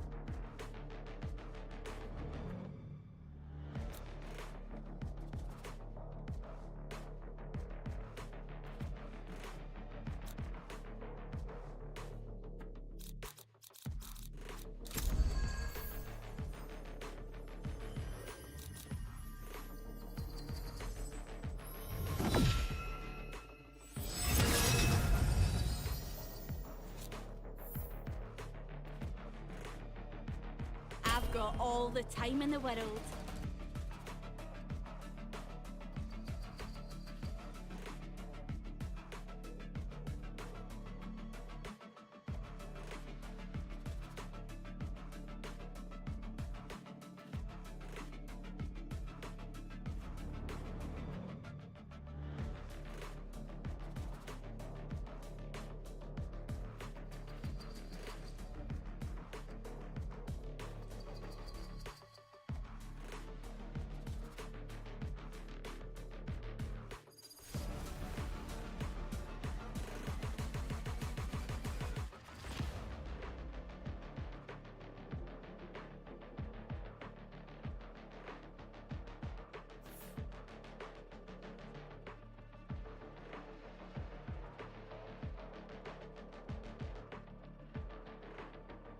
Have I been aging?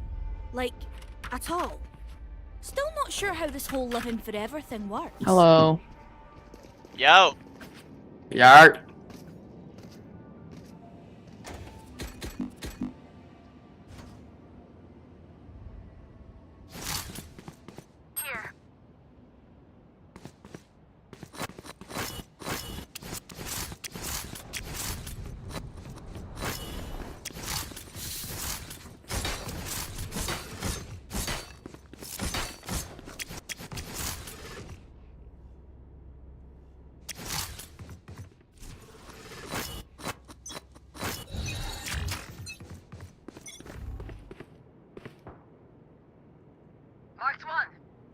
B? No peeking. Rotating. When do I use E?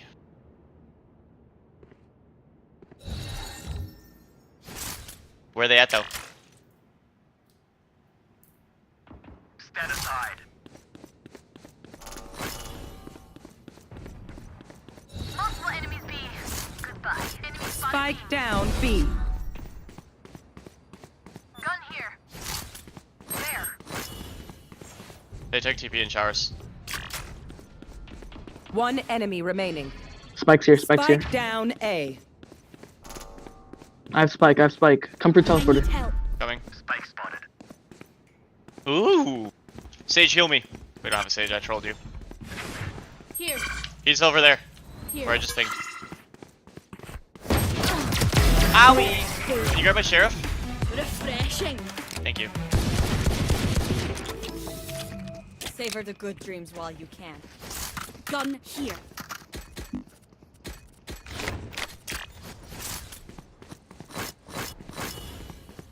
Weapon here.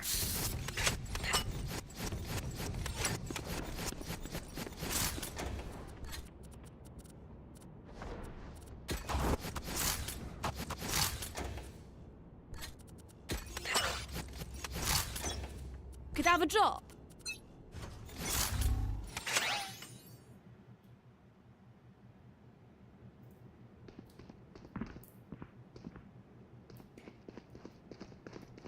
Mid. Mid. Drop it. Where is mid on this map? Hi. A. Okay. Spike down A. That's so crazy. Fuck, I'm a retard.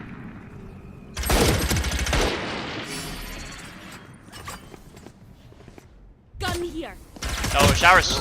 Showers. One showers, one's mid. One enemy remaining. Hi, Sue. Last one, she showers.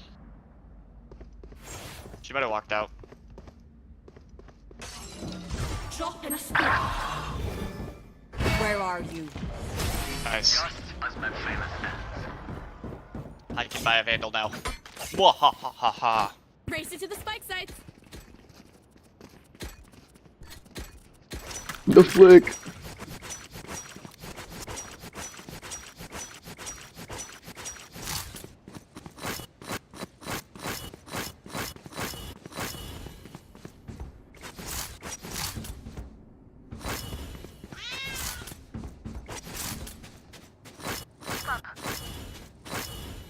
Careful here.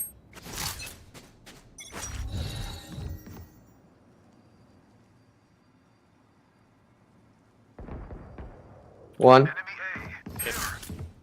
A short, sorry. No peeking. They're pushing showers.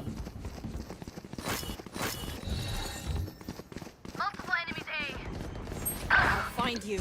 No Two. peeking. Spike down A. Have one of these. Spike planted. One enemy remaining. Nice. Awesome insight. Tap it. So I'm to your right, mate! God, that scared the fuck out of me.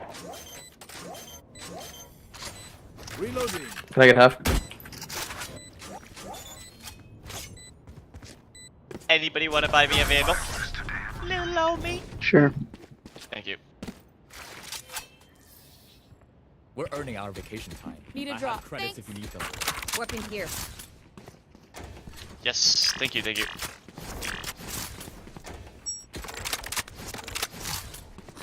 Actually, ISO has a lot of Manyan, so Fade, you can Grab a request.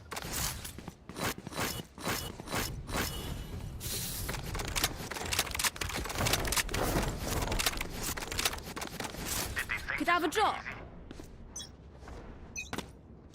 Thanks.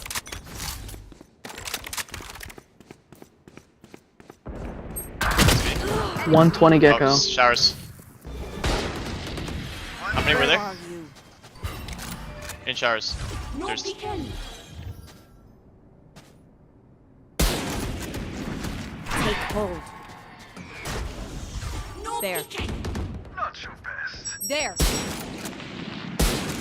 here. It's here. They're planting A. Spike planted.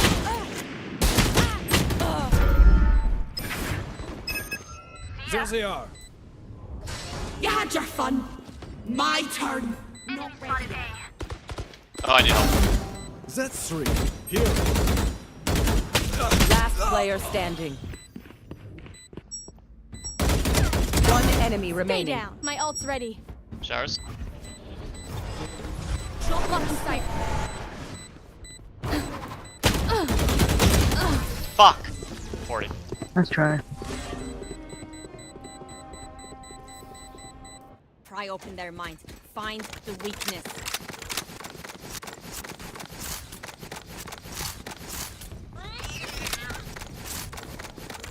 My bad, guys.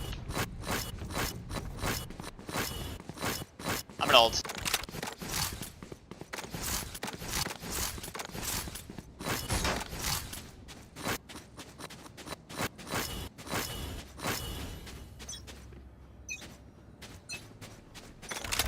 I'll find you. One. My ult is ready. Oh no. Trap destroyed. Enemy spotted A. Here. They're pushing mid, by the way. Fuck. 46 One showers. shower. I hit her 40 as well. Last player standing. Oh. Spike planted. They're all really low. Yeah, 46 on Clove.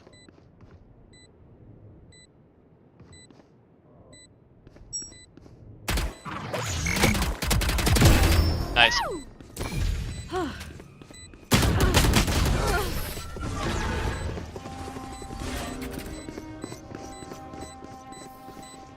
Their teeth will chatter in the cold and dark.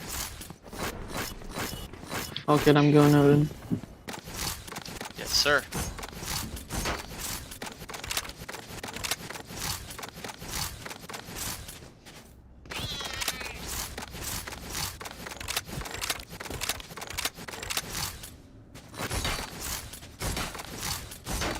No loot. They are so dead.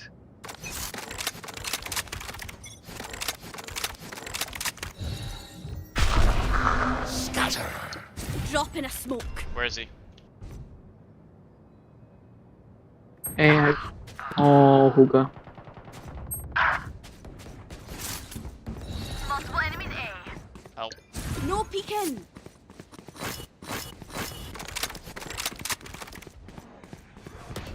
Enemy killed. Fuck. They're both on site.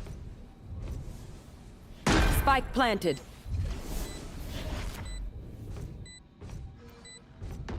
Last player standing. Ooh.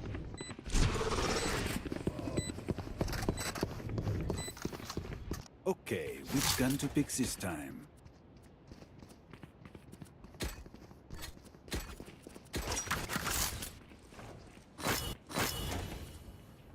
We could retake B and just stack A if you guys want.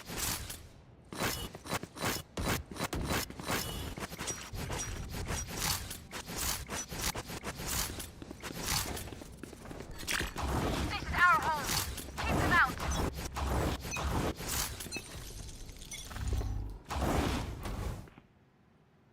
How's that mid?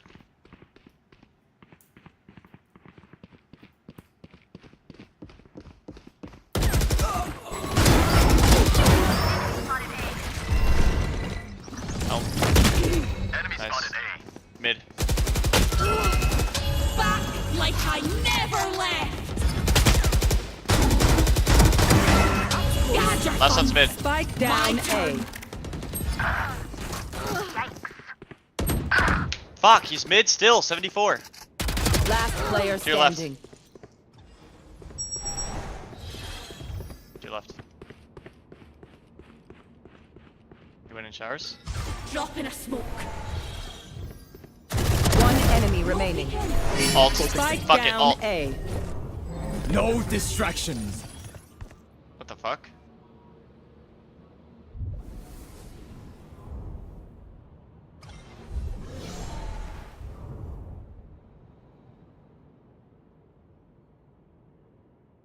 $30 seconds left. Not ready yet. Nice! I have a reputation to maintain.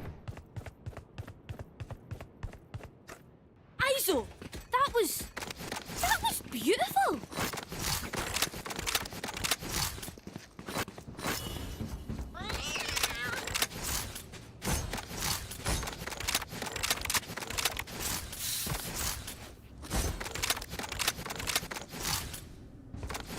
Can someone check mid here? Chamber usually comes there. I'm gonna show up here. I'm not sitting heaven. Oh shite, I lost my pet rock.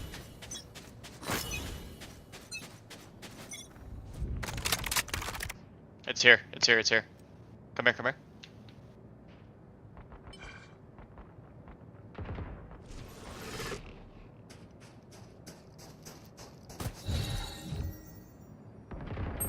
Drop in a smoke. Fuck. I have my vandal. They're in showers. 3. Drop in a smoke. Nice. We have bomb. Never mind. What? I don't know, dude. I saw that too. Spike planted.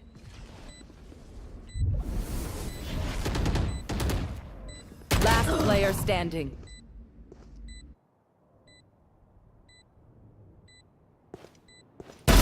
So long. Nice try. We gotta lock in. Wash you up, man. Keep fighting. Rest is overrated. A little help? Need a drop.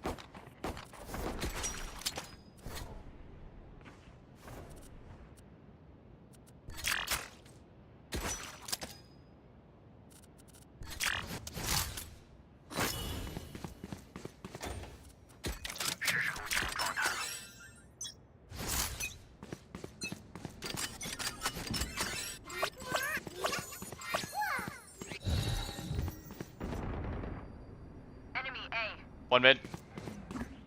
No Two mid. peeking. They're planting. No peeking. Spike planted. My ult is ready. The hunt begins. One enemy remaining. I can't look. Please don't blow up. Just a few Use the sticks. defuse. Stick it. Here. Your defuse. Nice.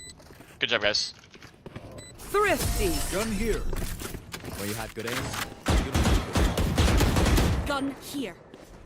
Don't I see, you low-key spend clutched too that. many brain cells figuring them out. Overthinking is just as bad as underthinking.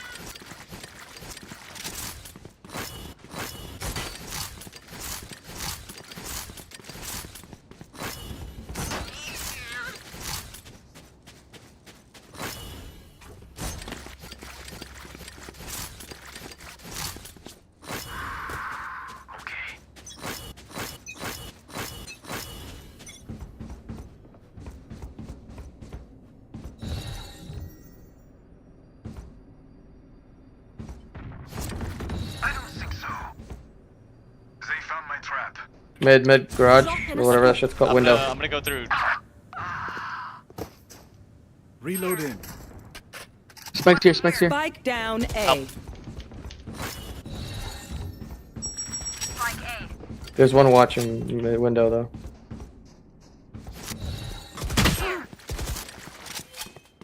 Right here. Good Spike A. Where is it? Where's Spike? No peeking. Okay. I think. What's her face is coming? Enemy A. Coming. They're blind with fear.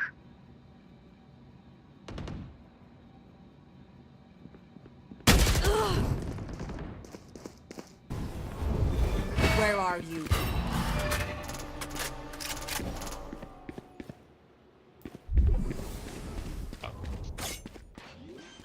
They're planting. 30 seconds left. Spike planted.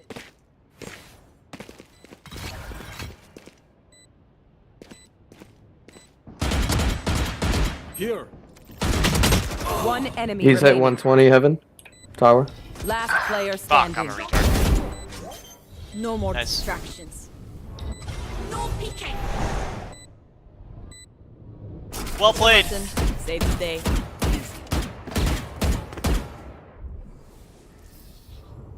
Forgive me if I overextend. What the hell is Ubuntu? Ubuntu. Oh, Linux. Linux?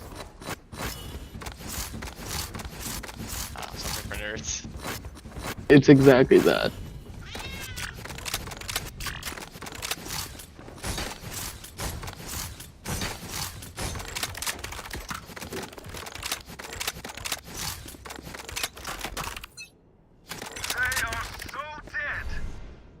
Might be A. Watch this. Oh, it's B? Away. Coming B. Scatter. Spike on site. Spike down B. Spike is ready. Fuck. No peeking. Yo, he has an O. One enemy remaining. Bucky. He's in heaven. Right here. Spike's here. Heaven. Oh, he just took TP again. Enemy B. Nice. I learned Last round before the switch. Spend everything. Hoarding money is useless. Gun here.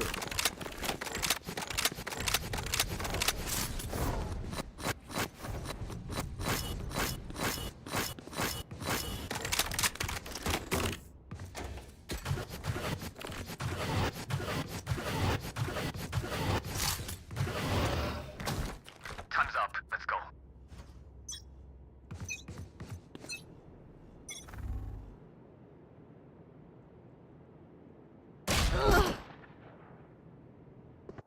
You want to play? Let's play.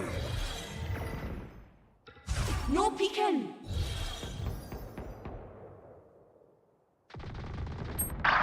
Drop in a smoke. 134, what the fuck? I hate the Phantom. Spike planted. Last player standing. One, Omen's tower. Oh yeah! Monster on the loose! Nice try.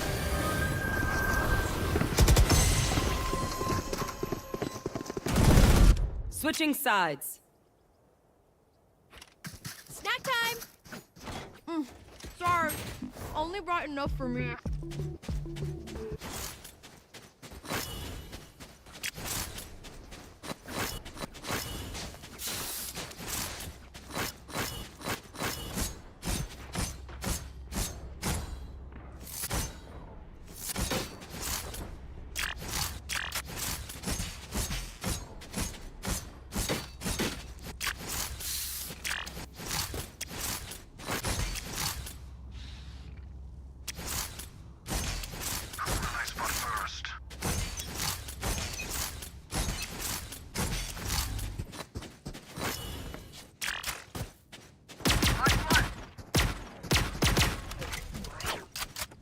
Let's go.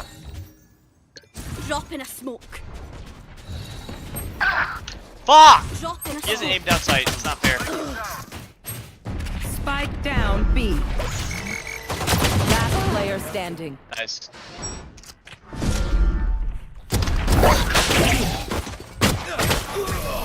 Take it.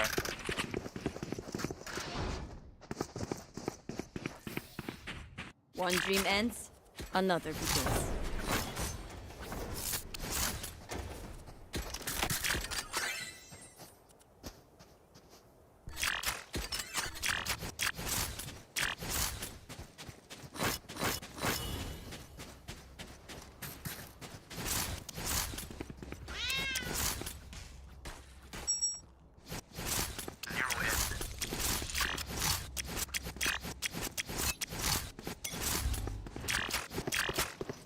Here. I got the spike. Spike down A. Enemy spotted A. Drop in a smoke. No peeking.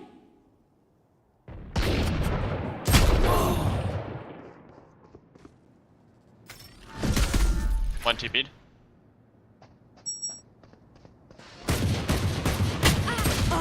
One down. Last player standing.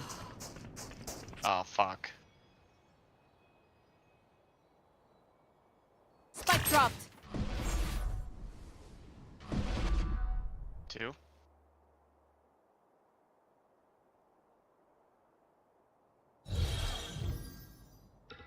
No peeking.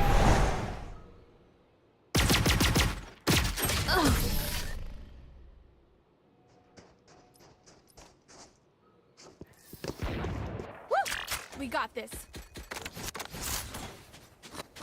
Let's go A.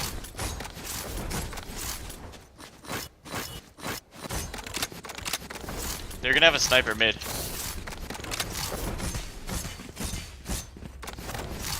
I can wall us in. Right here.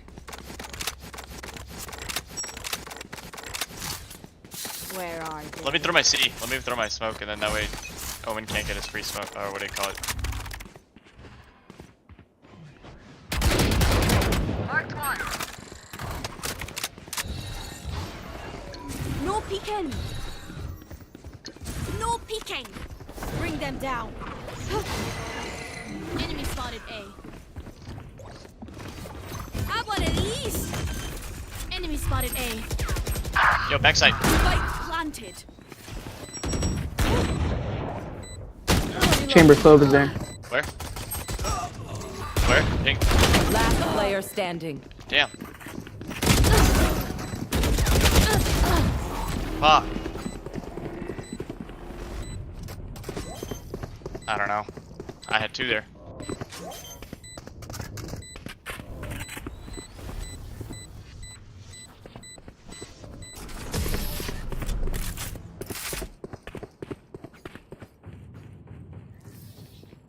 These new friends of ours are not too friendly. Could I have a drop? Let's just save.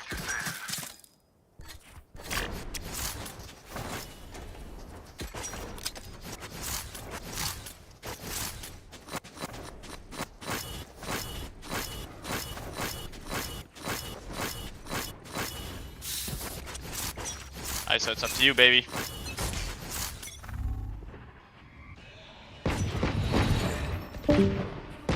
Drop in a Enemy B. smoke. Watch the TP, watch TP. Drop in a smoke. How the fuck? One more in TP. 140 right now. I'll sit by TP. They're blind with fear.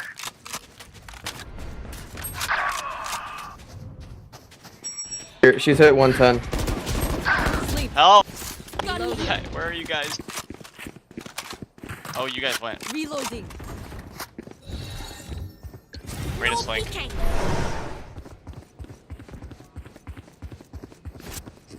Where are you? Watch flank. Spike planted.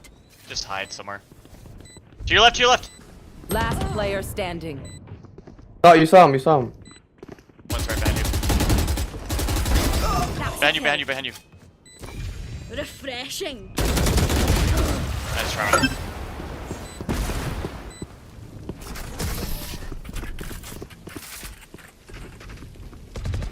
I don't even know what to do.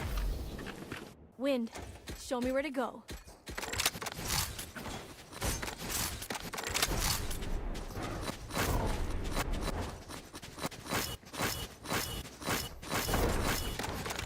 It's gonna be long.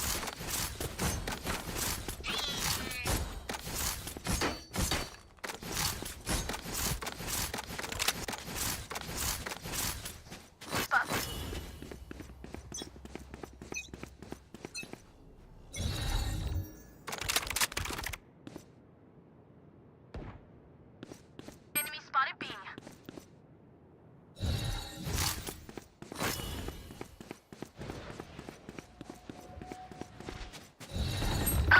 Yo! Ah! No peeking. Pardon, monsieur. Marked one. Enemy spotted B. On backside. ISO's on site. Nice. Whoa. Wait, go A.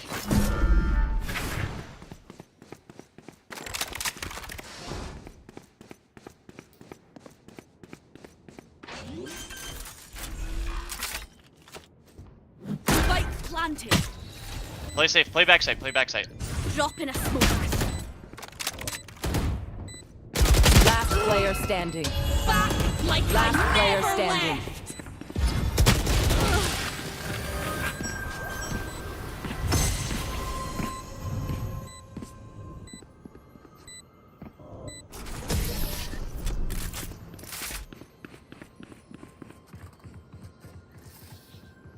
I didn't bring a snack. Did anyone bring a snack? My ult is ready. I've ult. He's on a fake. What'd you say? Let's go. Fake. Can we go a couple mid, a couple showers?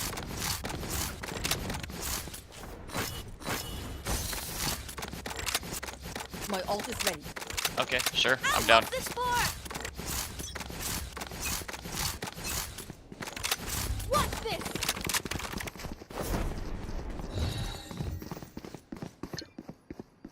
Drop in a smoke. Nightmare, take them! You had your fun. Watch out. My turn. She's sheltered. Planted. No peeking. Here. I'll find you. In heaven.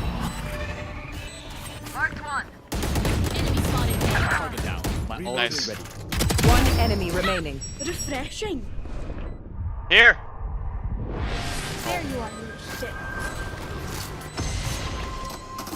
Reloading. What do we learn by fighting ourselves? Thinking out loud.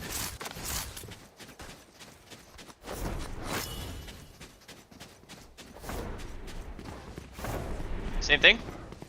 This time we won't have ult though. I'll ping where she was standing last time, so you guys know. Yep. Shift walk. Shift walk. Everybody coming through showers. Shift walk. I'll make noise in cubby. You guys can make noise mid, but or B. Come showers with me.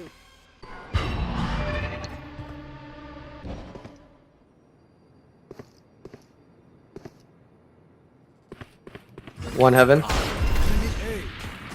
2 heaven. 2 heaven. Alright, I'm low. Watch out, Link.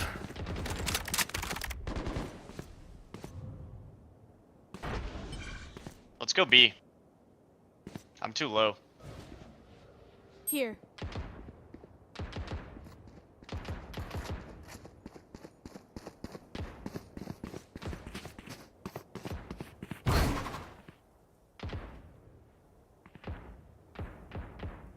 I'm coming. Let's go B. Let's go B. One's mid.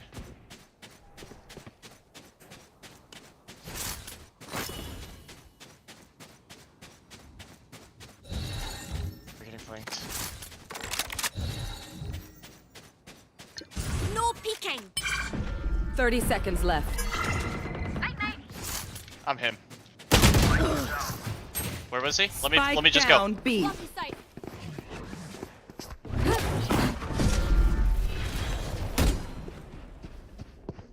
Where was he? Last player standing. Fuck. Yo, say something where you died from, bro. I'm trying to figure out where he was. Dreams are a funny thing. One little twist, and it all turns dark.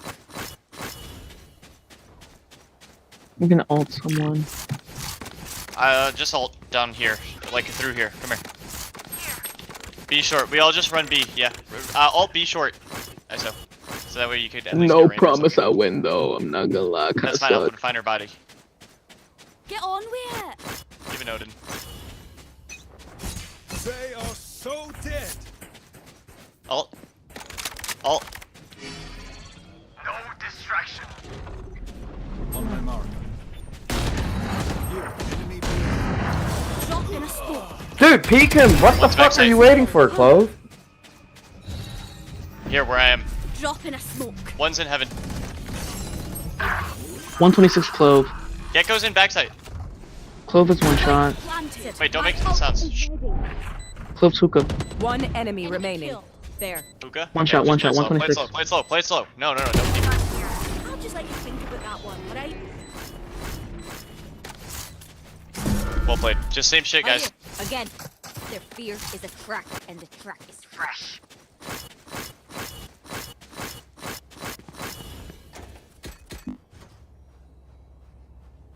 Can 2 people go showers and I'll go through A mid? Where does he usually stand? Smoke off cubby. Or no. Smoke off lamps. One's gonna be heaven. Oh, okay. Then we just play it slow. You want to play? Let's play.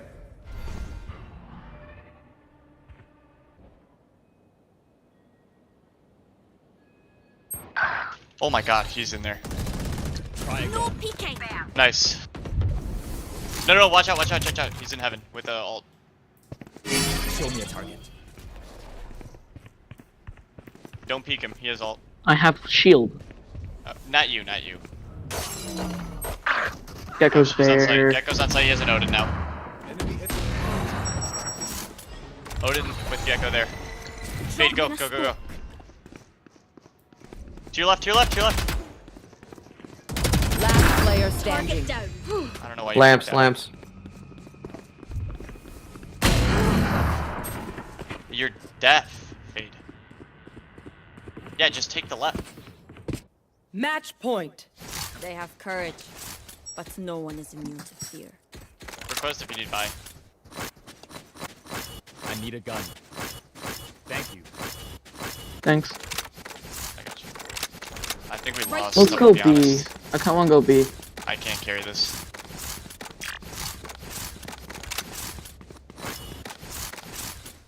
Roll for initiative. Yeah, you guys are not holding your weight. What? Yeah, you guys are not holding your weight. Yo, you have 11 kills and... Who are you talking to? I'm not talking to you, I'm talking to your duo. The one that's talking about KD. You haven't had a good smoke all game, bro. What?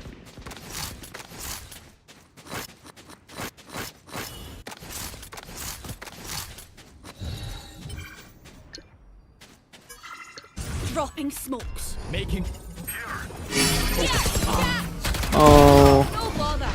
refreshing. Spike dropped. Stay down. My ult's ready.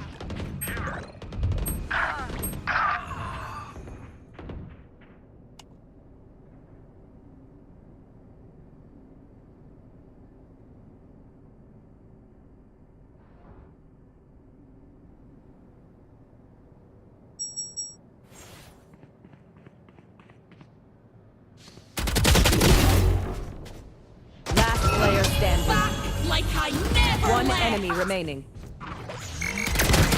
Last player standing. 30 seconds Four. I left. got the spike. Oh yeah! Monster on the loose! No peeking.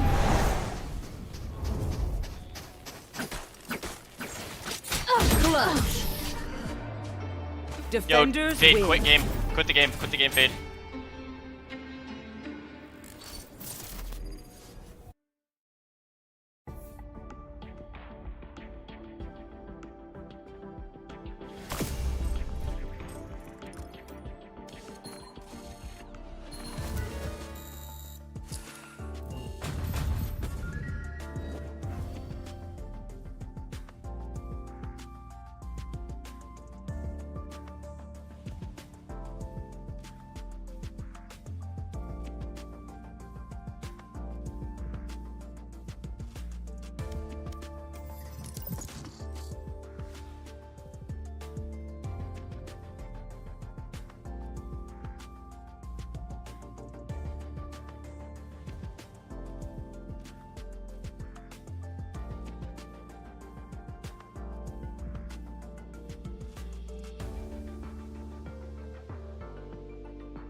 Match found.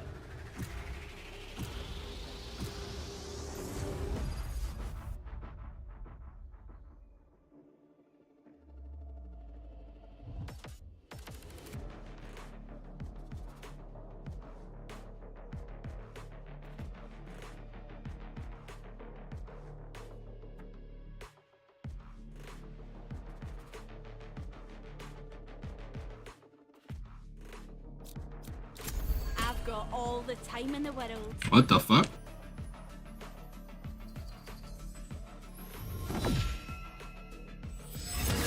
Yo, Della. You smurfing? Be honest.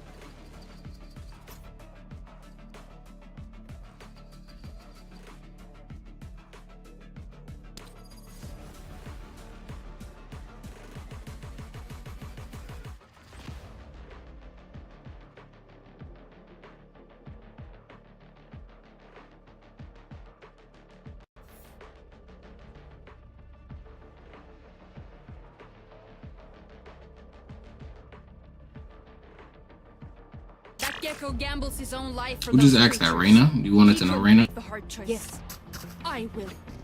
Valorant Tracker. You can download it to your PC. Impressive. Wow, what are you really trying to look for?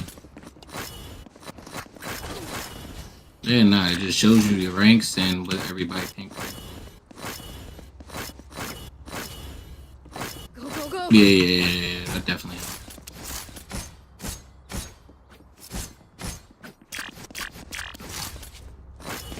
It kind of shows you best player that you use on each map. Drop in a smoke. Reload.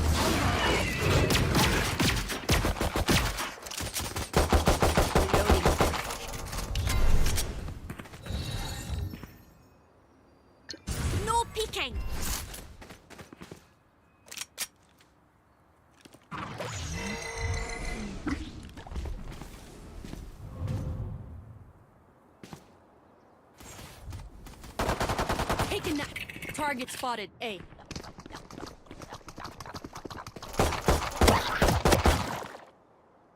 Barrier deployed. Plant this bite.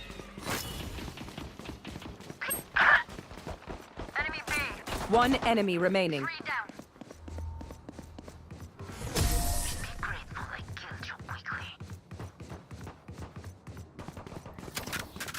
That fide's got demons. It's gonna take more than fresh air to clear her. Gotta go. Who needs equipment? I'm out of here.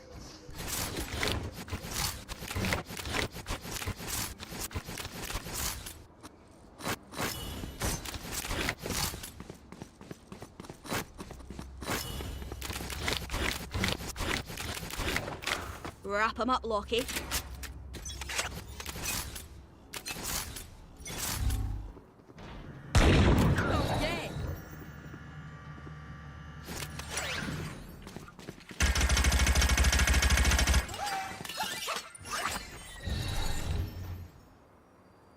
Drop in a smoke.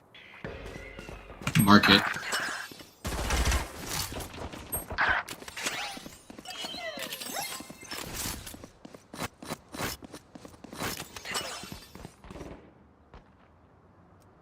Now fully rotate, fully rotate.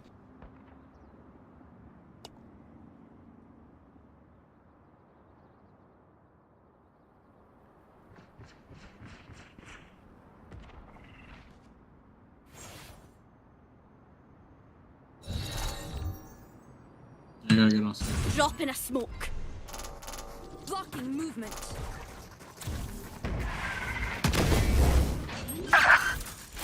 One market still, he's probably coming through mid. Spike planted. One elbow. I mean, fucking late. No peeking. Watch out, flank. Over there. Shit. One elbow, help him out. Last player standing. Have one of these. One enemy remaining. NT.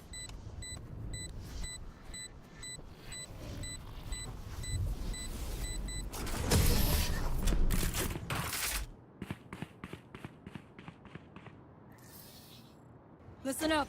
Kill them before they kill us. Gotta go.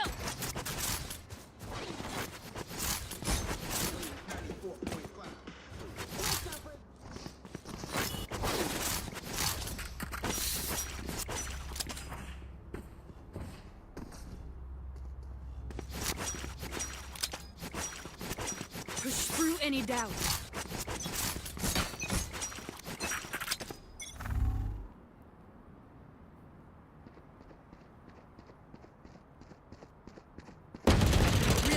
Reloading. Hawk out. This way. Drop in a smoke. Blinded. Cutting their vision. Blinded. Take this. Still in sight. Pathetic. Time to hunt. No peeking.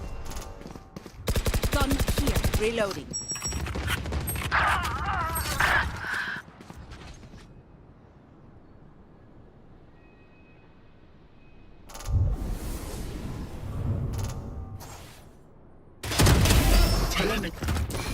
Refreshing. Back up low, smoke yourself.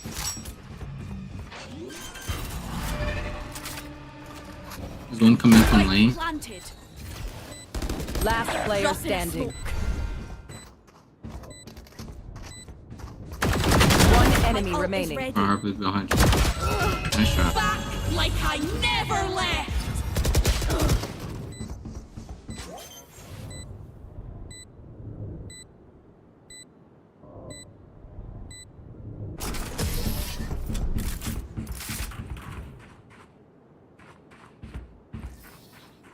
Don't sit down. We're not done yet. Go, go, go.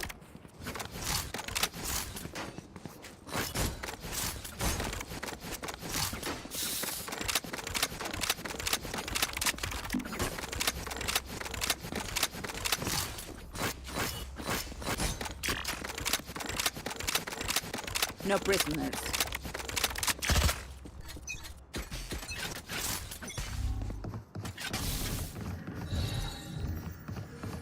No peeking.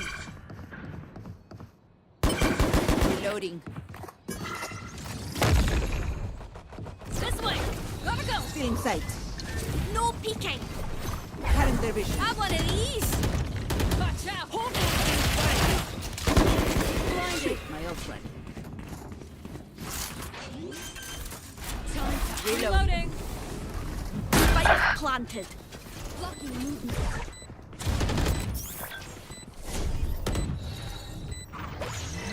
Drop in a smoke.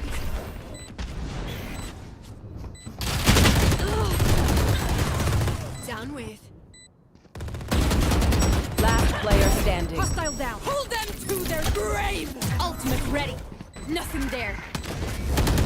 Prepare for hellfire.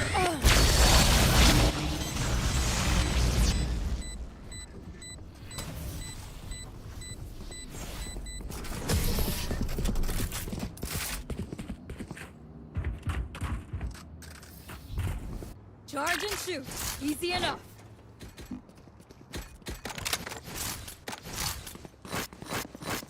I'm out of here.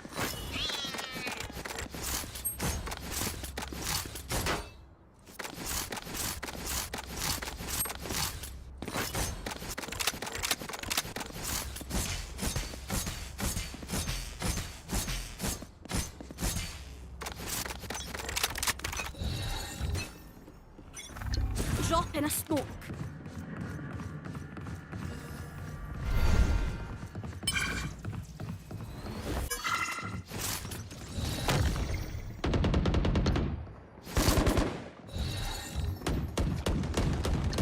No peeking. Heal up, squad. Right here. Target spotted. Gotta go.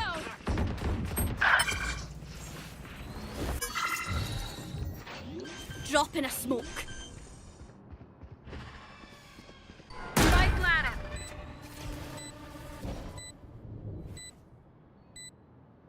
I need help.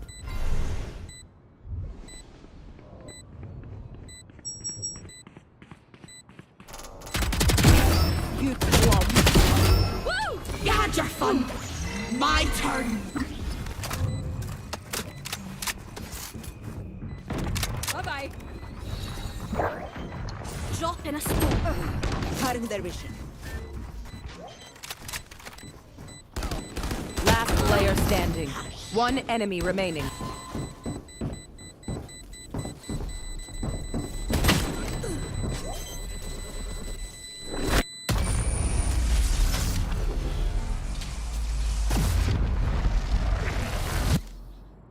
Rhina's still ready. I'm sure my pets can chase out some game for you. I'm out of here.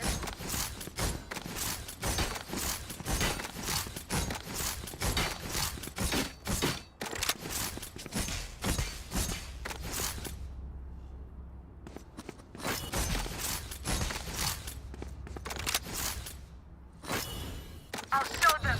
Lintik kayo.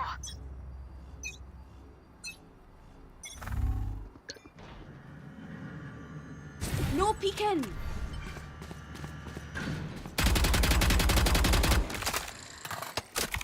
My ult's ready. Hi. Bye. Here we go. Seek them out. Enemy B. You're naughty. Refreshing. Oh yeah! Monster on the loose! Three. Mark it, mark it. Oh, boundary. Last player standing. Back like I never left. Ugh.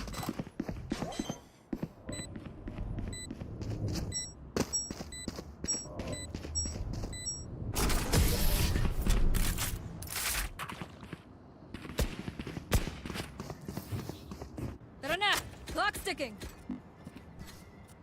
Could I have a drop?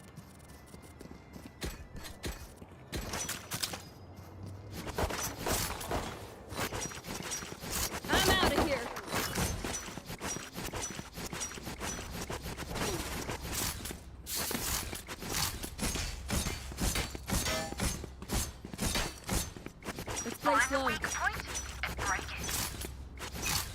Right here.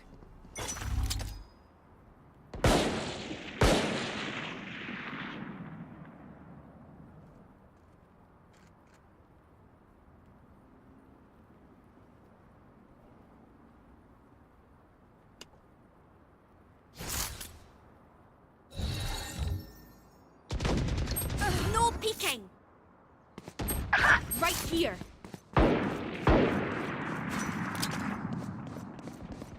Joke's over! You're dead! Drop in a smoke.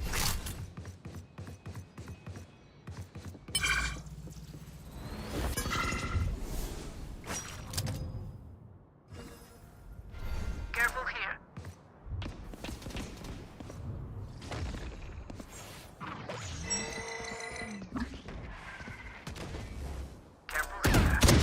Last player standing. Spike down mid. Flawless.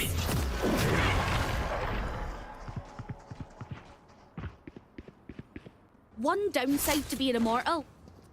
I can't play dead.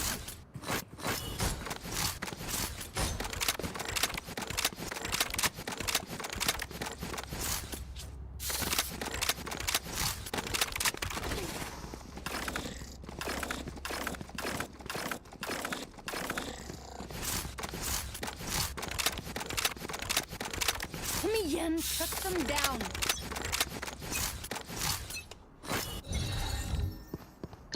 No peeking.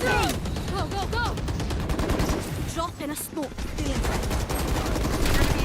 Face your fear!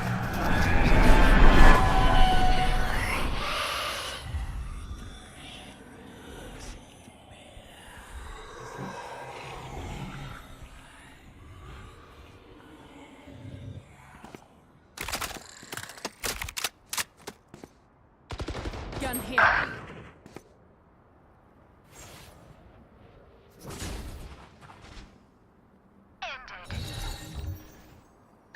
No peeking. Caution here.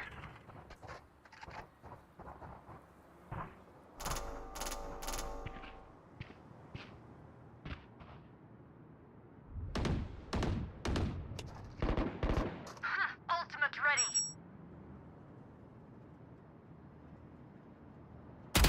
Last player standing. Spike down A.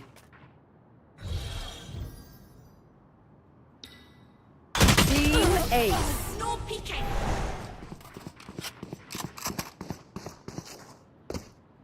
They think themselves are equals. They are mistaken. Could I have a drop?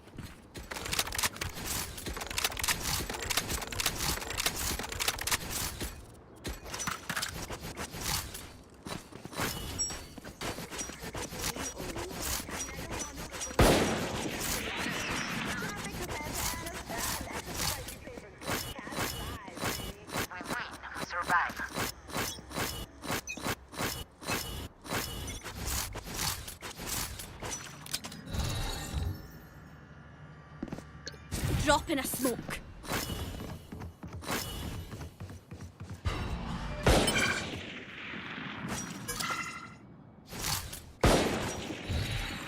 Hawk out. Drop in a smoke.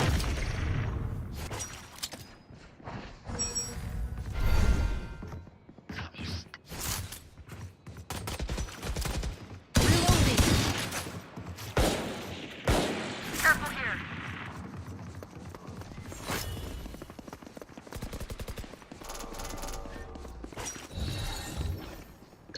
No peeking. Gun here. Careful here. Gun here.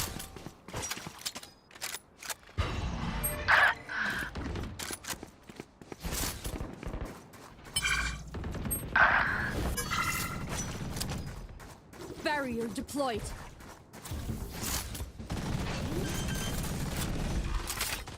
Last player standing. Spike planted.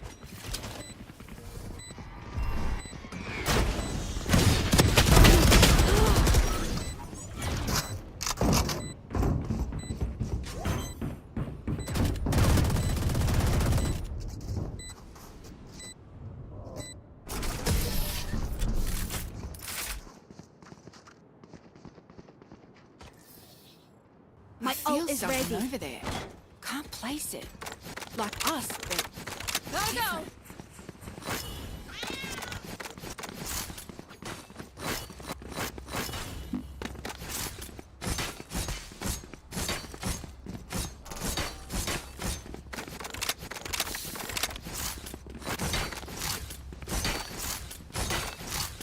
for you, Spectre. No peeking. I have the spike.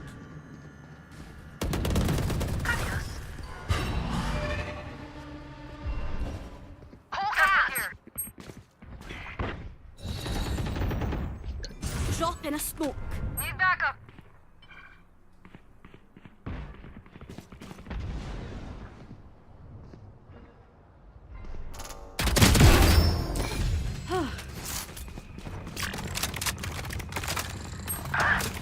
Bro, are you fucking shitting me? No peeking. Pull them to their grave. Smart, no, plant the spike. Prepare for hellfire. Spike planted.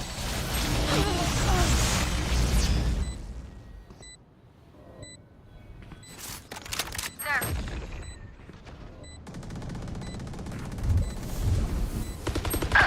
One enemy remaining. You had your fun. My turn. One enemy remaining. No peeking.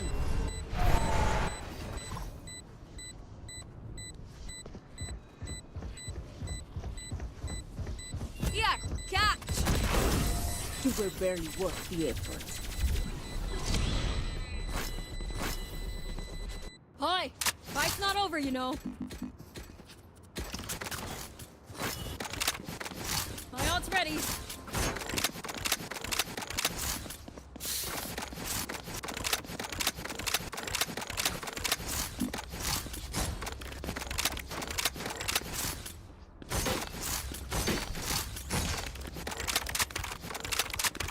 Oh shite, I lost my pet rock. Drop in a smoke. Careful here.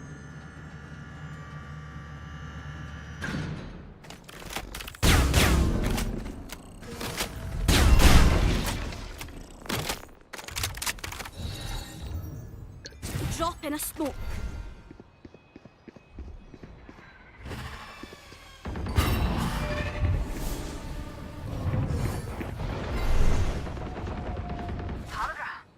Here we go.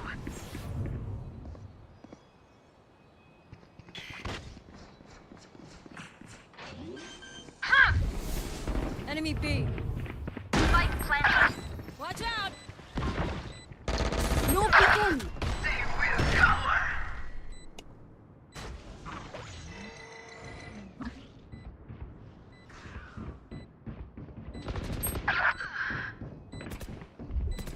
No surprises.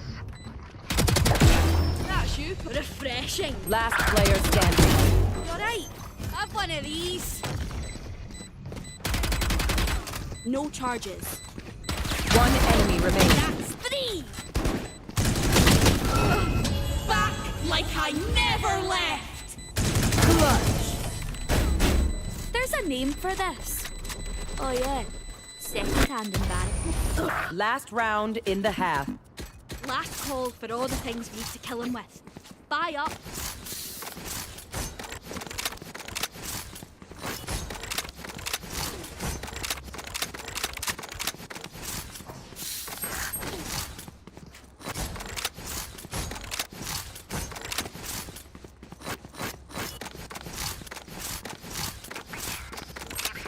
Gotta go.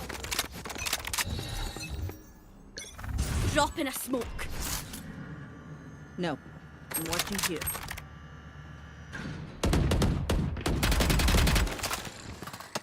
Reloading. See, no peeking.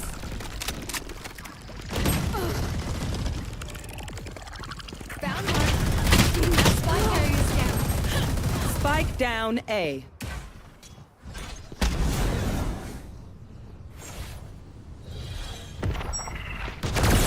Drop in a Last player standing.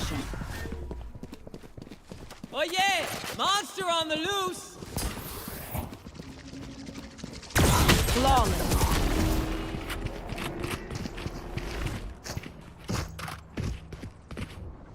Switching sides. Alright, lucky socks. Go, go, go. Fail me now.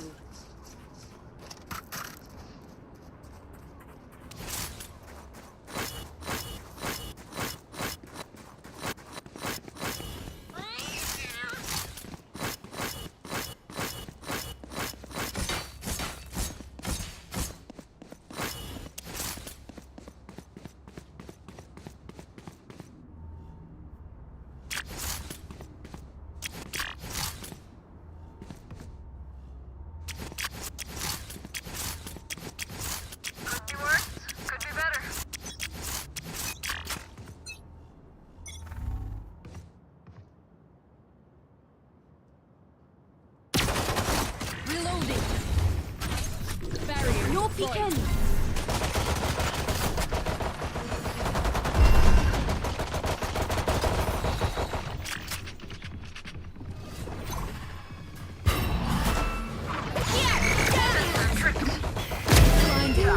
Gotcha! Reloading. Refreshing. Reloading. One enemy remaining. Spike down B. All dead. And I'm still hungry. I'm out of here. The enemy only looks composed.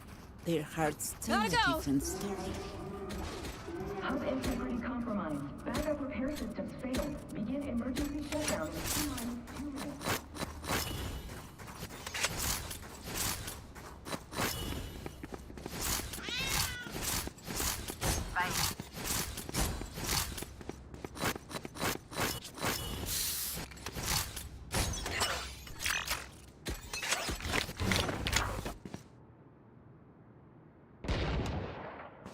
Target spotted B.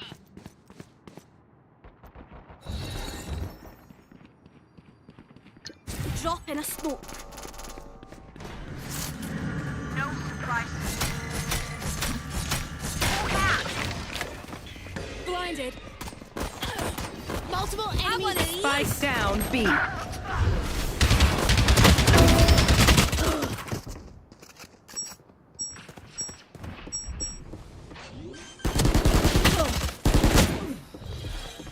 Spike planted.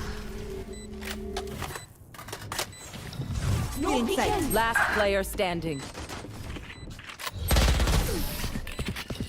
No peeking. You're all more important than words on a brief. Look out for each other. I'm out of here.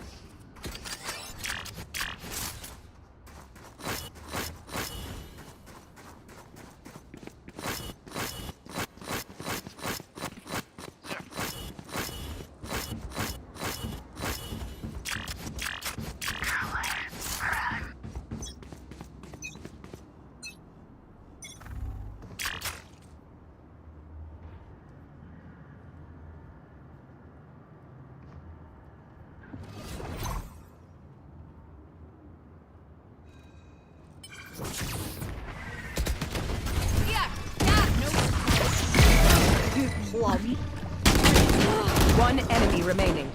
Spike down B. Almost out. Drop in a smoke.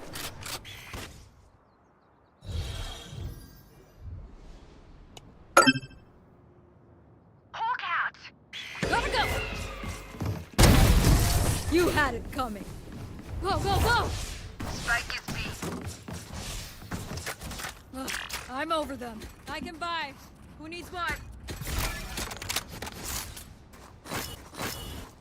I can buy. Who needs what?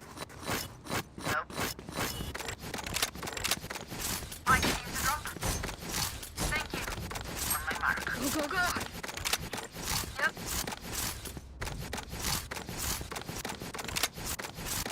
Get on with it.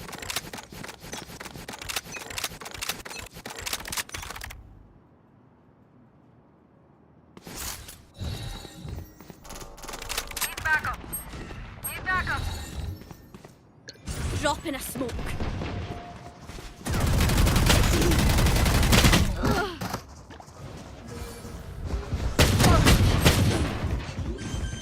Taken out. Take this. Kill. Spike planted. Gotta go. Drop in a smoke.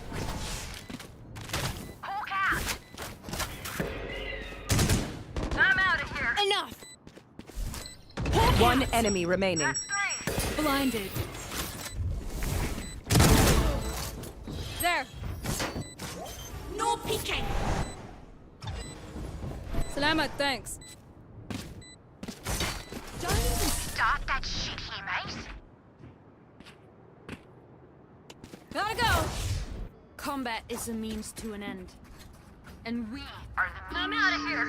In the event of an emergency, could have a job. must support our Thank you. securing our research subjects.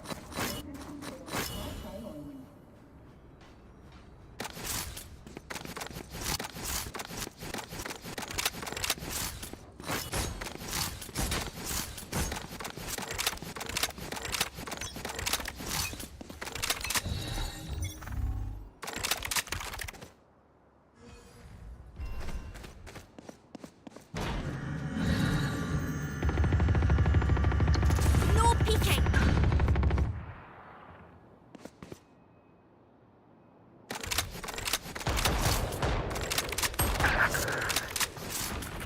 Sensor tripped. Pull them out. They're Great. Nothing there. Drop in a smoke.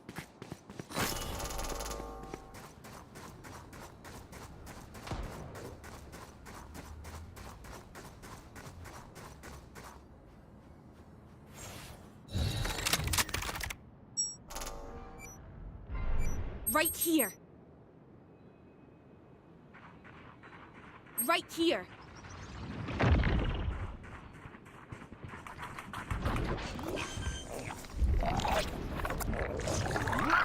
Spike planted.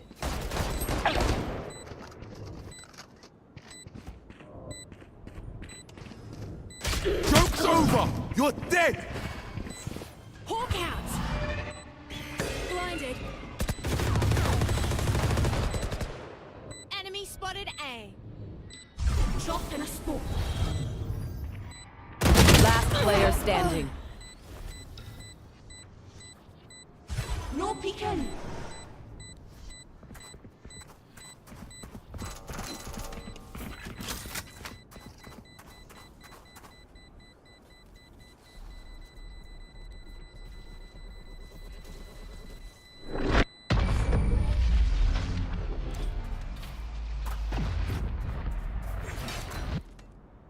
My ult is ready. Clean slate.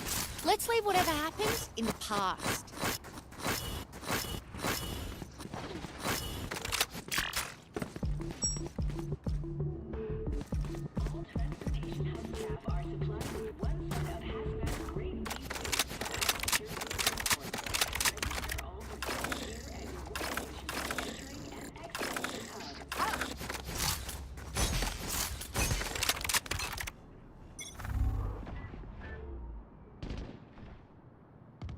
Careful here. Careful here. Need backup.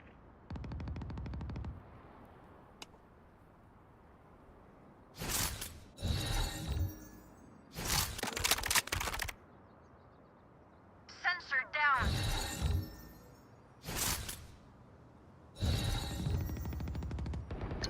No peeking. Spike planted.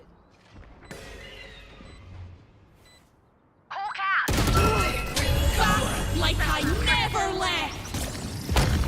Kill confirmed. Gonna. Scratch one. There. Drop Over in a there. smoke. Close round. One enemy remaining.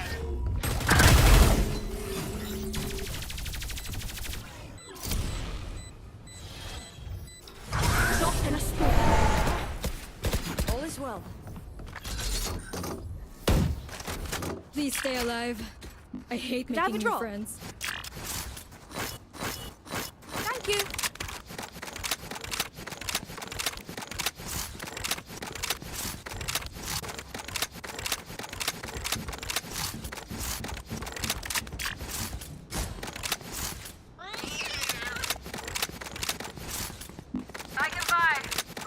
Roll for initiative.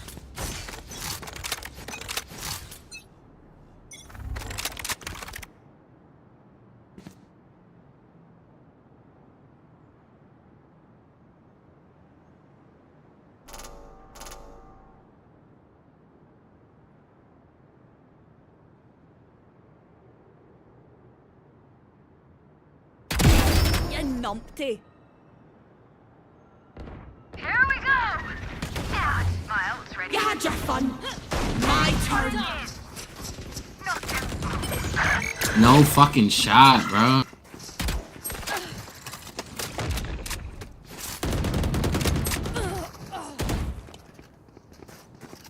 One enemy remaining.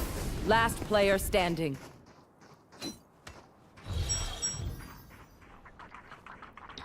No peeking.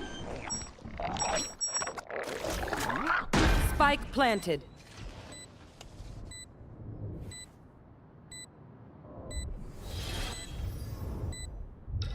No peeking.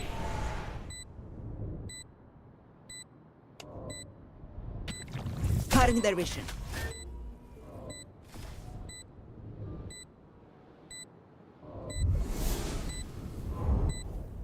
Not ready yet.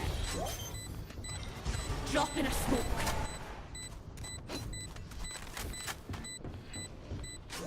Oh yeah! Monster on the loose!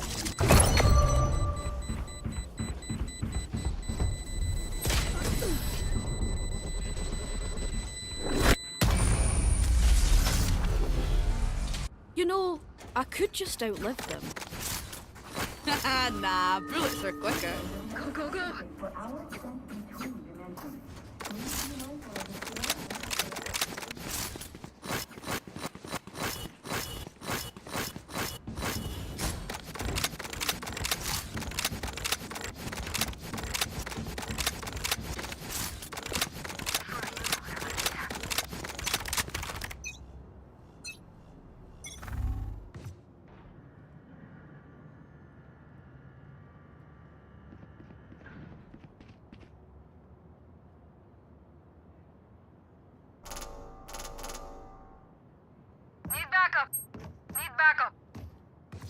Seek them out.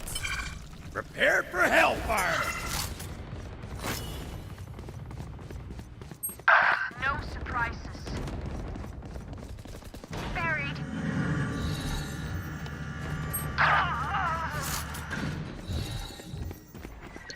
Drop in a smoke. You're done. No peeking. Spike planted.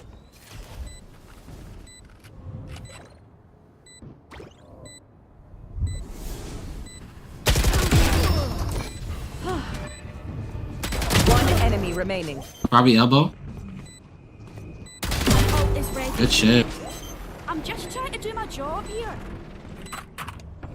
Reloading. No Radiant for you, wee man.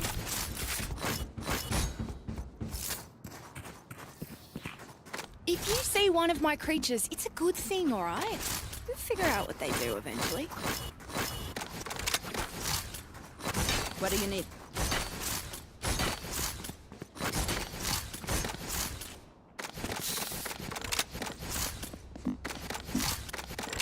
Right here. What do you need?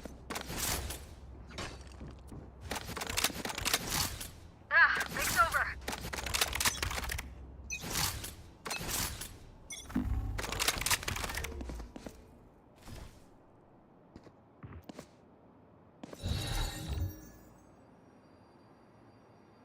No peeking.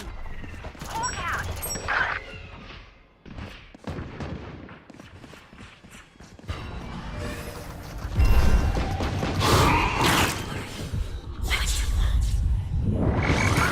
Spike One planted. of these.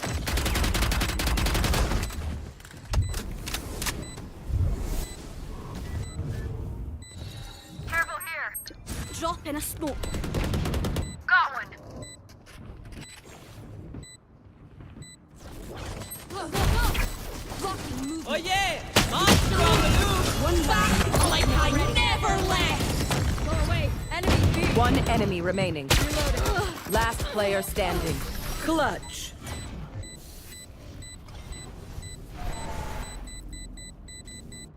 Match point. There's no need for the enemy to suffer. Kill them fast.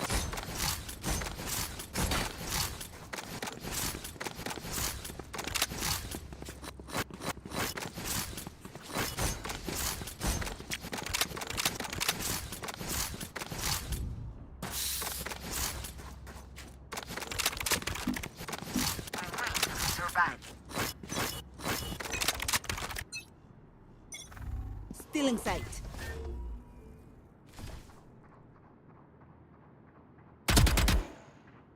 Fall back. Fall back. Fall back. Fall back.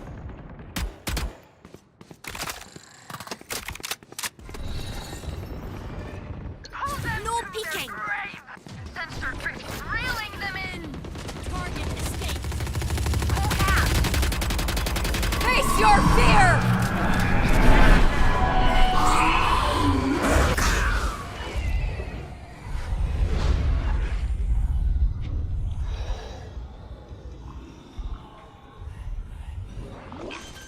Drop in a smoke. Spike planted.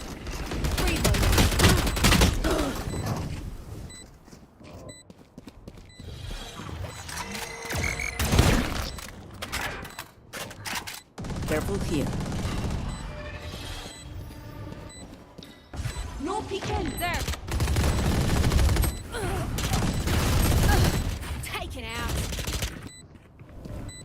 Last player standing. One enemy remaining. Great. Not ready yet. GG. Attackers win.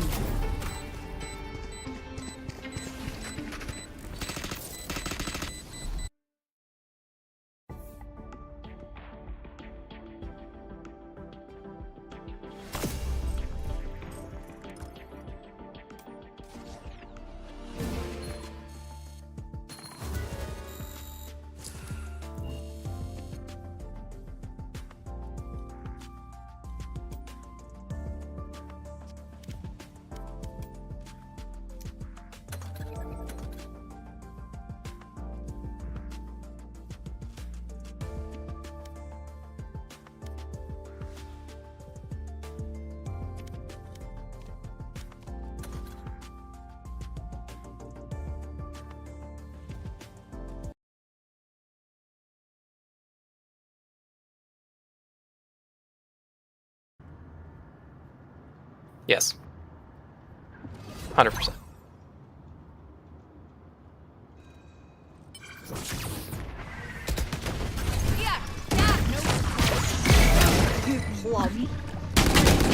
One enemy remaining.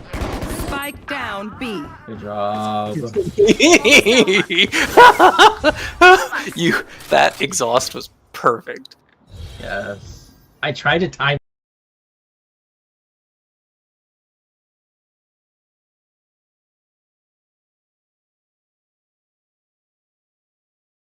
Plant. Reloading. Reyna's flank. Peeking.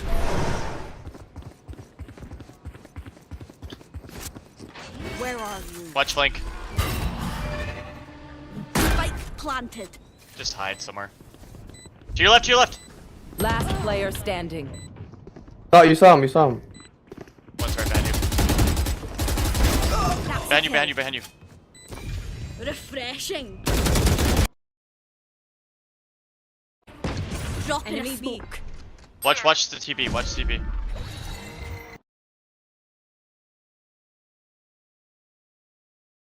Specific part of Florida happens to have a very high mammal population, much higher than that of the Everglades, which is really good for the Burmese python, but how are they taking the cold temperatures statewide? As while Florida is mostly tropical, it does have its own occasional winters, or should I say cold fronts, which could severely harm the Burmese python's population. But so far, how are they adapting to it? The answer is that these pythons are adapting to the cold snaps disturbingly well, as back in 2010 a good 1/10 of the python population was killed off by the last cold snap, but now it seems like every other cold snap that happens barely kills off the population. This is really impressive when you remember the fact that Burmese pythons are a strictly tropical species of snake, and when these cold fronts do hit Florida, they even end up killing a lot of our native wildlife, such as our American crocodiles and our manatees. A good example of this was back in 2018, where a total of 40 manatees died of cold stress, yet that cold snap barely affected the Burmese python's population.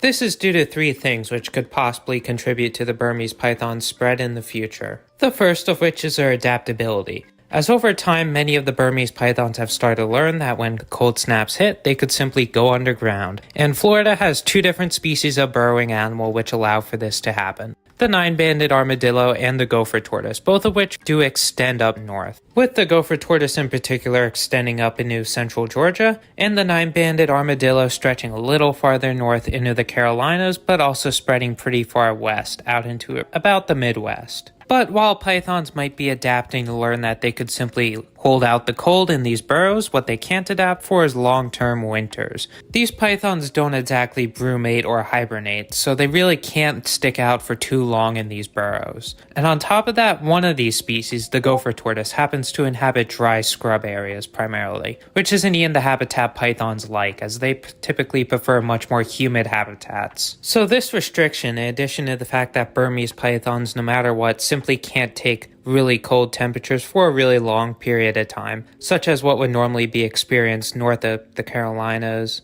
that pretty much makes maps like this impossible, at least for right now, but we'll get into that in a little bit. The other reason why these Burmese pythons have been adapting to these cooler temperatures is the fact that Florida's Burmese pythons aren't exactly pure-blooded Burmese pythons. A recent DNA test has shown that a lot of these Burmese pythons also contain Indian python DNA, which happens to be a smaller close relative, which happens to be a good bit more capable of dealing with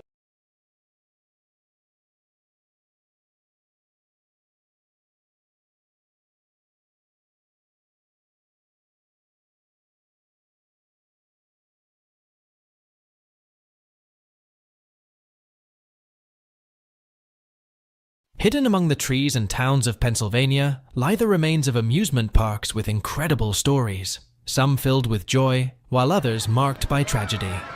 Where exactly they are located, what caused their downfall, and what they look like today. Stay with us to find out as we explore. Further delay remains an important part of Philadelphia's history. Woodside Store.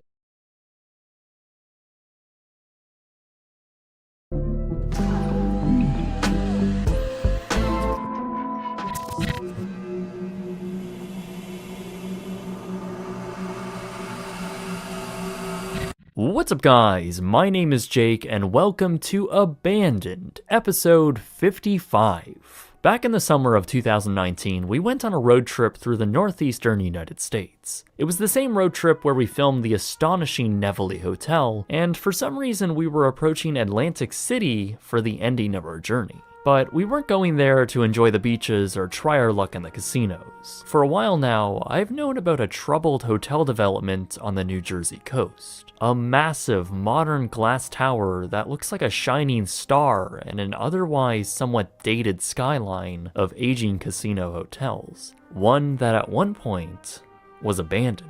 So, me being me, of course I wanted to check it out for myself, and while it was a pleasant stay, it got me thinking on how this architectural marvel failed so spectacularly. So, since my last episode in the Abandoned series was on an insane project that burned through millions of dollars, I figured this particular property had its own insane story to tell, one concluding with the resort that still isn't finished today. So let's take a deeper dive into the Ocean Casino Resort in Atlantic City, or formerly known as the Revel Casino Hotel. This episode has been made possible by my Patreon supporters. If you want to help support the channel and get a bunch of great perks in return, go to patreon.com/brightsunfilms or click the link in the description below. It all started in 2006 when the investment bank Morgan Stanley purchased a 20-acre parcel of land adjacent to the Showboat Hotel and Casino. They spent around $70 million on it with the hope to build a massive and world-renowned casino resort. They placed an industry executive by the name of Kevin DeSanctis in charge of developing this ambitious plan, and by mid-2007, Morgan Stanley announced their official plans for what they intended to do at the site. This included 2 massive 700-foot hotel towers which were comprised of over 4,000 rooms. This sat above a huge casino with parking space for around 7,000 cars. This was obviously ambitious, especially for the time, as these towers would have been the tallest in all of New Jersey. So eventually later that year, the project was scaled back to just 1 hotel tower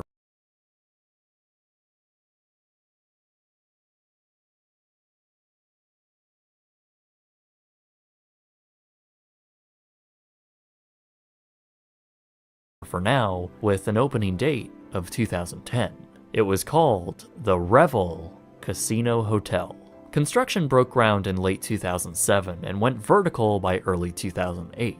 However, those dates are probably sounding a little tedious to all of you. 2008 wasn't exactly the best year to be building a luxury, massive casino, as the United States was facing a detrimental recession. Atlantic City was instantly put in a dreadful situation as consumers weren't spending as much excess income there. And by early 2009, funding for construction was quickly running out, which led to thousands of workers being laid off.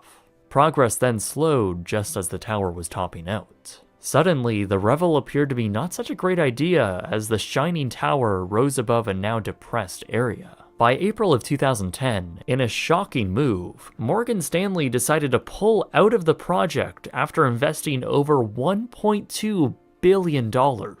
They decided to take a $900 million loss rather than spend the additional $1 billion it would take to finish the project. Because of this, Revel was put in a precarious situation as the half-finished casino was left in limbo. This prompted the remaining developers to scramble, trying to find the necessary funding to keep the construction going. But in a move which, for those of you who watched my American Dream Mall video may find, similar, let's say, New Jersey's then governor Chris Christie had stepped in and announced his state government would be providing $260 million in financing. So now, with the state backing this resort, Revel had refined their project, now canceling the planned second tower and scaling back their hotel rooms to just 1,000. Actually, that second tower was already being built when the developers had canceled it. In early construction photos, you can actually see vertical construction on it alongside Tower 1. However, once it was abandoned, the already built structure was just topped off just a few floors high, and the planned rooms just became other spaces. So now as you look at the building from certain angles, it clearly shows that a second tower was already somewhat built before it was abruptly cancelled. Morgan Stanley eventually sold their stake for just $30 million on March 2nd, 2011, and a day later, construction had finally resumed. The dormant site once again sprung to life, and now with consistent progress, an opening date was announced for April 2nd, 2012. Finally, after 6 years of development, the Revel Casino Hotel, Atlantic City, officially opened to the public. The resort had so far cost $2.4 billion to get the doors open. However, that's not to say what they finished wasn't good quality. The resort itself was modern and aesthetically pleasing, with wide open concourses, great views from the many hotel rooms, and lots of amenities. However, on the casino side of things, it ranked almost at the bottom of Atlantic City's 12 major casinos in terms of winnings. Revel had a pretty lackluster grand opening, yet officials and politicians celebrated the 10,000 new jobs the resort created. Governor Christie said in the official press release for the opening, quote, "The completion of Revel and its opening is a turning point for Atlantic City and a clear sign that people once again have faith in the city's ability to come back and be successful." Revel was often thought to be the saving grace for the city, a luxury resort to start a new chapter for the area. However, in reality, Revel's financial situation told an entirely different story. By the second quarter of 2012, the resort lost more than $35 million, which was preceded by an even worse third quarter loss of $37 million.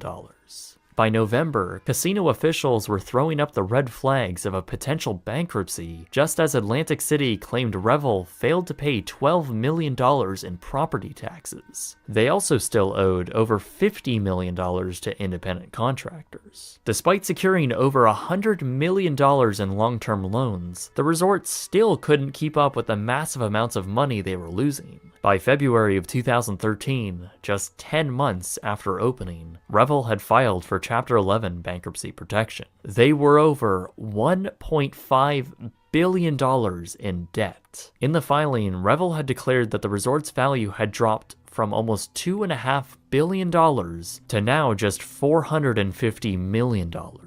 They also revealed that their current trajectory, they wouldn't be profitable until 2017. The resort had ultimately not found any way out of their dire situation, and after a second bankruptcy petition, in August of 2014, Revel announced that no buyers were found to bail the hotel out of its debt, and unbelievably, they added that the Revel Hotel and Casino would close on September 2nd, 2014, just 2.5 years after opening. So in early September, the Revel closed alongside 3 other major casinos in Atlantic City. Now the biggest question was, what was going to happen to the almost brand new mega hotel? Glenn Straub, a developer, decided to bid on the project and eventually won, taking control under his golf course company. So in early 2015, he purchased Revel for just $82 million. That's just 3.4% of what it costs to build. Straub renamed the complex to Polo North and claimed the hotel and casino would be open for business by the summer. During this time, the city had actually cut power and water to the building for around 20 days, as the energy companies were engaged in a fee dispute, all while the mega hotel and casino sat empty and now abandoned. Through the rest of 2015, the property was only allowed cold running water and was eventually threatened by the local sewage company to withhold their dumping privileges. Glenn, however, had high hopes for his hotel, stating in early 2016 that the resort would be reformatted into a family entertainment destination, which would also now feature a water park. He also put a new opening date on the table for June of that year. For being abandoned going on almost 2 years at this point, the building itself was apparently in pretty good condition. This was likely because critical engineering staff was kept running the building, keeping it up so major damage wouldn't be inflicted. But all of that came at a cost. They were supposedly spending around $1 million every month just on maintenance. Straub had apparently ensured everything was ready to go, but as summer 2016 came and went, Polo North never opened. Later that year, Glenn revised his intended opening date for now early 2017 and announced a new name for the resort, 10 Atlantic City. However, as you probably guessed, it never opened. After empty promises and little hope from the public, the resort was sinking further and further back into debt. Rumors then began circulating that 10 was seeking a buyer and that its current owners didn't even have the means to open it. Finally, on January 8th, 2018, those rumors had actually turned out to be true when it was announced that a company called AC Ocean Walk would acquire the resort for around $200 million. And now, finally, someone was serious about opening this property back up. AC announced that their company would invest another $175 million to bring the abandoned and slowly decaying structure back up to a presentable state for opening. Finally, the hotel was renamed for the last time to the Ocean Resort Casino. And after almost 4 years of sitting empty and effectively abandoned, the not-so-new resort reopened on June 27th, 2018. The hotel opened with over 100,000 square feet of gaming, 19 restaurants, 6 bars, and a full spa. The property also boasts an expansive set of common areas, lobbies, and conference rooms. Most of the original decor, however, is unchanged from the original Revel Hotel, most notably in the guest rooms, as they're pretty much the exact same as they were in the original. Overall, the entire structure is around 6.3 million square feet, which is almost the same size as the Pentagon, so it's pretty large. When I visited, I actually didn't know what to expect, and when I first entered, I was taken back by how actually massive the facility is. I did enjoy the architecture, and I thoroughly enjoyed our room. The views were especially nice. I think the best part about it though was the price. King rooms can be as cheap as $49 a night, which is astonishingly good. We've spent more on another dirty room and haven't exactly gotten these types of accommodations. However, with that being said, the resort is a bit of a maze, which tends to happen when a building this large is designed for another client. There's also the fact that the resort still isn't really finished. There are several large rooms and even floors in the main tower that are completely unfinished. There are actually 12 entire empty floors where around 600 extra rooms were framed, yet never built. What's even more strange is that these unfinished rooms are in between active finished rooms. So guests are actually staying above and below a section of the hotel that is just unfinished. I suppose it's one of the last remnants of the tumultuous past for this property. So what's happening now? Well, when the resort first opened, they were still not profitable and even sparked rumors of another bankruptcy. The new company which owned it was led by a man named Bruce Diefik. However, just 6 months into operating the struggling resort, he was abruptly killed in a single car crash. The result of his death behind the wheel was from an apparent medical event. So one of his primary lenders assumed control of the resort in early 2019, and after another $70 million was pumped into the hotel, the results are finally positive. According to them, Ocean, for the first time ever, was self-sufficient in 2020 prior to the global pandemic. However, of course, due to the events of COVID, it forced the hotel to temporarily close. I am almost positive that the property will not make any money through 2020 for many reasons. Mostly because they had to shut down and they won't be able to fill the hotel to their desired capacity. And that sets an unknown course into the future, since who knows how long that will last and how big of a financial impact it'll have. My feelings on this are a bit mixed. On one side, I enjoyed our room there. Waking up to the view was great, and the restaurant we ate at was pretty good. It was an interesting experience walking through something I knew had had such a rough history and even sat abandoned for a couple years. But there was also a weird feeling I got there. Like everything wasn't exactly right, and everything was hastily being held together for something that might just collapse. But I guess I am a bit biased since I rather dislike casino hotels altogether. I guess in the end, the story of this building was the most interesting part about it. The otherwise seemingly standard modern mega resort hides in plain sight unless you know the actual story. Unfortunately for them, however, most people in the area do. To me, the fact that it went through so many owners, burned through literal billions of dollars, then sold for a fraction of that is unbelievable. You would never think a building so modern and fancy would have gone through a nightmare it did, but here we are. It's been 14 years and the Ocean Resort is still not really finished. And it really is hard to find anyone else but the developers to blame for wasting so much time and money. So I guess in the end, it was the Revel who had the gambling problem. I want to give a huge thanks to my wonderful and generous Patreon supporters. If you enjoy the content,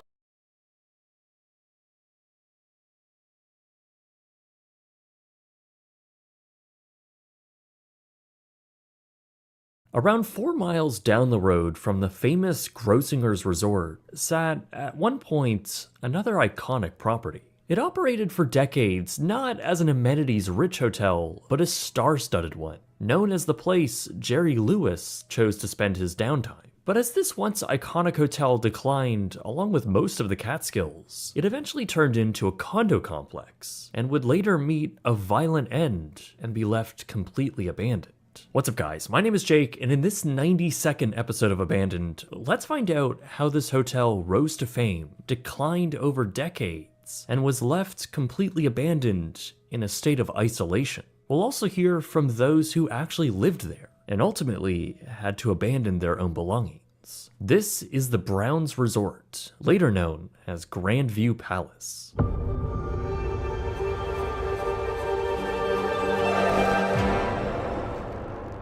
It started in the Catskill Mountains, specifically in the hamlet of Loch Sheldrake. It was the 1920s when two brothers of the Apel family constructed a charming hotel on the top of a small hill called the Black Apel Inn. 2 decades later, though, a businessman who was in the hospitality industry named Charles Brown would ultimately purchase the Black Apel for $70,000, or around $1.2 million today. The original inn featured lots of land, great views of the adjacent lake, and a few activities like tennis courts. The Browns saw its potential, and upon their purchase in 1944, they would invest even more money to turn the property into a 473-room luxury resort called the Charles and Lillian Brown's Hotel and Country Club. Over the next couple of decades, it would become known simply as just the Browns.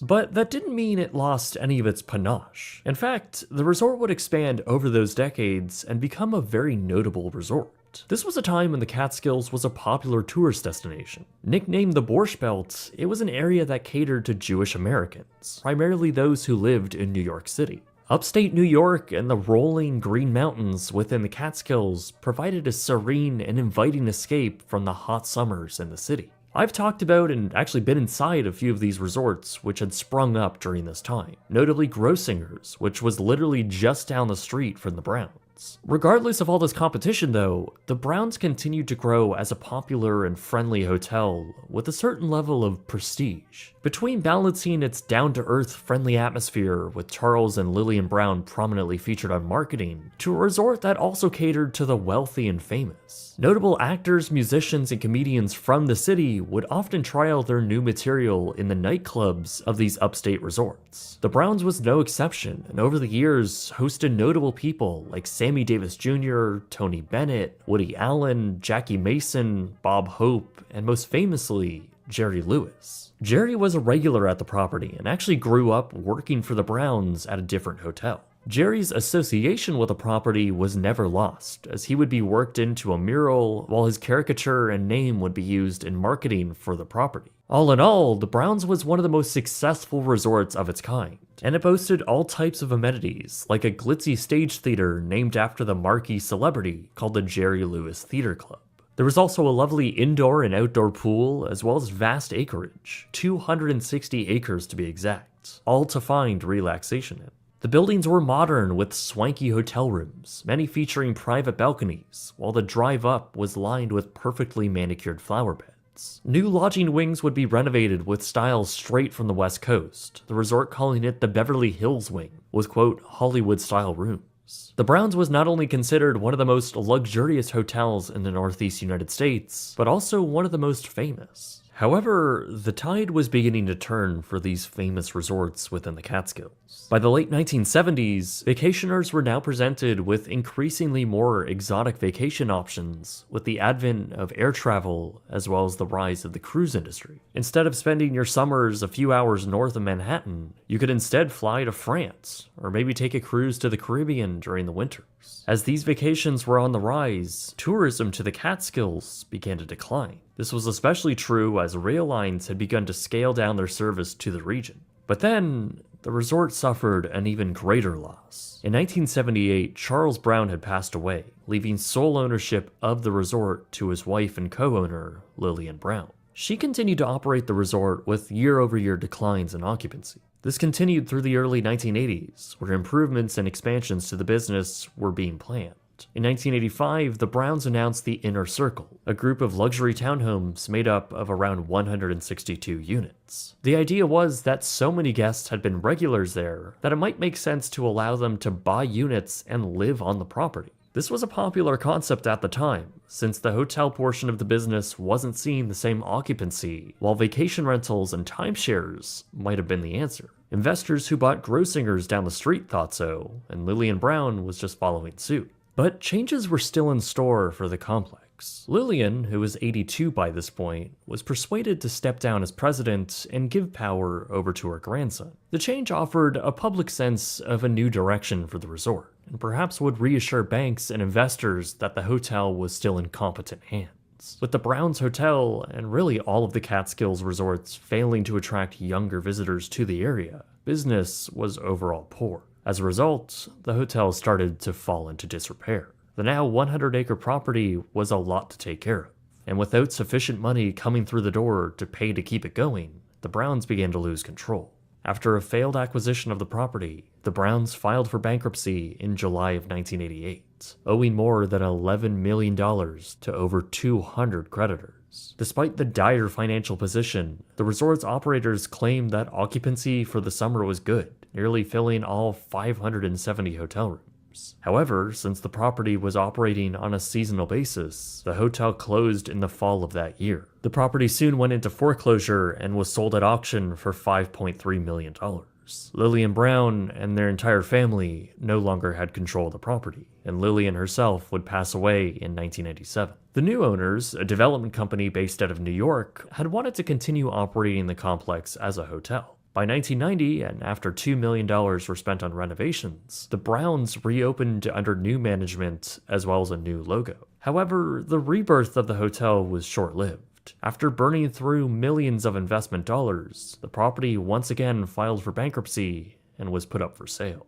Ultimately, it would be purchased by a Miami developer in 1995, one who had big plans for the property. His concept was to convert the resort into nearly 400 condos, all going on the market in 1996. He called it Grandview Palace, and a year later, people started to move into the complex, now converted from hotel rooms to studios and one-bedroom units, all starting from $20,000.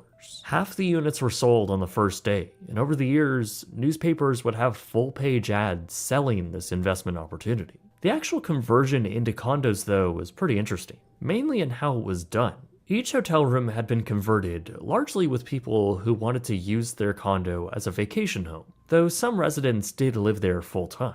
Interestingly though, the rest of the resort was largely untouched. The Browns, as it was, pretty much just continued on, with the majority of its amenities still in place. This included all the buildings, the tennis courts, swimming pools, mini golf, and more. The common areas and fixtures all stayed the same, while the former restaurant and the Jerry Lewis Theater sat untouched. Weirdly, they were rarely used, and as time passed, they sat essentially abandoned in isolation. The property was perhaps a little liminal in a few areas, not exactly highly updated. Vintage furniture populated the lobbies, with many other fixtures looking like they hadn't been updated since the 1970s. But people still really loved spending time here. One family who owned 2 units at Grandview was Henry and Michelle Ordonez, who bought their first unit in 2001.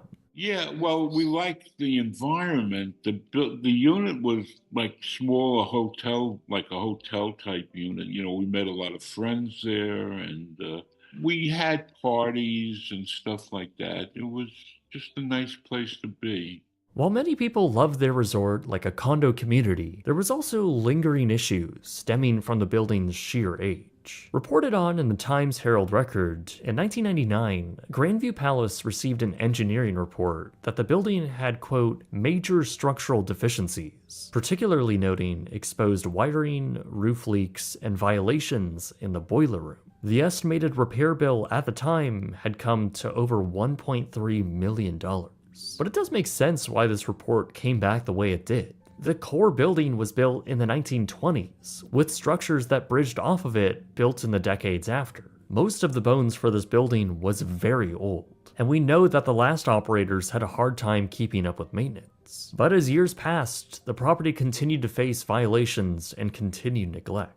Through 2011, various complaints from residents were issued to the city, prompting several inspections. They found continued violations, most concerning around fire safety. This was around the time when Henry and Michelle's son, Zach Ordonez, filmed the 2012 indie film Palace Living. The majority of the film takes place at Grandview and cinematically captures life there during this time. If you want to watch it yourself, it's available on Vimeo for rent or purchase if you're interested. By January of 2012, the city issued an ultimatum to Grandview, stating that they must correct serious fire safety concerns, or the city might have to condemn the structure as unsafe for human occupancy. Inspectors at the time deemed the situation so serious that they thought the property was in an imminent hazard of fire. The condo board in charge of running the property responded with a promise to repair and ensure sprinkler systems and fire alarms would be in working order. Inspectors claimed that they were frustrated with the reaction of the condo and their efforts to fix the violations.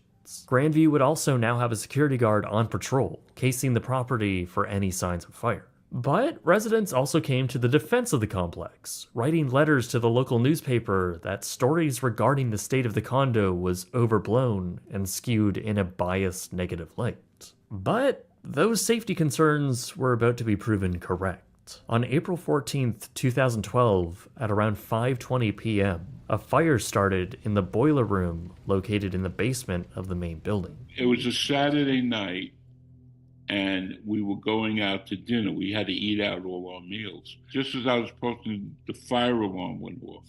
I just assumed it was a false alarm, like other false alarms. But then the elevator stopped working. So I walked down, and just as we left, a couple of fire engines started coming. So we went to the restaurant. After eating, it was right down the road, maybe a mile or two down the road. After eating, we went outside to get in the car, and you could see this big flume of smoke coming up. Smoke was first noticed by a tenant who alerted security guards. By 6:06 p.m., the fire alarm sounded, and despite attempts to extinguish the fire by security, it was already out of control. By the time the local fire department arrived on scene, the situation was not good. The fire, quickly fueled by the wooden structure and endless flammable materials, was an unstoppable force. As it developed through the lobby area, a building which was over 80 years old, the devastation was unbelievable. Flames reached as high as 30 feet in the air, quickly spreading and burning very hot. Over 300 firefighters across 3 counties would ultimately respond to the call, working well into the night to try and control the colossal blaze. By the next morning, the fire was out, but the devastation was incredible. 7 of the 9 main buildings were completely destroyed, leaving behind nothing but a charred outline of what used to be. But despite how violent the fire was, incredibly, no one lost their lives, and just 4 firefighters were treated for mild injuries. That's pretty impressive for what is known as the largest fire to ever ravage the Catskills. While the source of the inferno was identified to originate from the boiler room, the cause was never determined. Various residents who were living there full-time were immediately displaced, and while 2 of the main resident buildings were still standing, one barely touched by the fire, the complex as a whole was ultimately deemed to be uninhabitable and would later be condemned. But that wasn't before residents who were allowed to return to collect their belongings discovered that much of it had already been looted. That was despite 24-hour security. As for other owners, well, to put it gently, it was a massive mess. Essentially, factions began forming within owners, with many banding together to try and vote their existing board of directors out. Claims of understandable incompetency, but even conspiracy theories were being floated around online, with some claiming that the fire was deliberately started by the board of directors, a claim which has basically no evidence. Many owners also wanted to rebuild, hoping that once the insurance money came in, which was around $30 million, they would be able to save what was left and rebuild the remaining units that were lost. This was while other owners, understandably, wanted to get their insurance payout and leave. But as it turns out, that payout wouldn't be so easy. The insurance company was claiming that the building didn't maintain the automatic sprinkler system per their own independent investigation. They found, quote, inoperable fire sprinklers, non-functioning fire alarms, fire and safety code violations, and buildings without 100% sprinkler coverage. They also said that the condo board made false statements on their insurance applications, and therefore their policy would be voided. Grandview, of course, took them to court, with furious owners behind them. To make matters worse, asbestos was found within the buildings, and the smoldering ruins of the facility was leaving the harmful substance exposed to the open air. The condo board was ordered to clean up the mess, which they of course didn't have the funds to do. They would instead institute temporary measures to subdue the exposure by watering the ruins. This meant owners had to pay $90 a month for the ongoing cleanup efforts, which just continued to enrage them. Ultimately, years would pass while this lawsuit worked through the court system. This was while the structure sat practically untouched and abandoned. Owners were not allowed to go back to the property, and despite some security being on site, explorers started to get in. Many hallways and units in the unaffected buildings were relatively clean, while much of the personal belongings of those who lived there remained unclaimed and abandoned. But there was certainly signs of decay, and the overall state of the complex was in rough condition. At this point, it would be a tough argument to make in favor of saving the existing buildings. By late 2017, those owners who understandably had already been through a lot with this whole ordeal got some very, very bad news. The court ultimately sided with the insurance companies, coming to the decision that Grandview failed to maintain functional sprinkler coverage, a requirement that was stated in their insurance agreement. The board would file an appeal for this judgment, but that too failed in June 2018. All owners at Grandview Palace still owned their units on paper, but obviously now had nothing to show for it. With no insurance payout, everyone would effectively lose everything. While there was some talk of suing the original board members, it appears that nothing ever came of it. That makes sense though, as several of those original board members had since passed away. Well, we paid for the 2 units probably about $100,000. I think 45 and 55. Yeah, everybody lost. What was left of the former Browns, now Grandview, was left standing with little care going forward.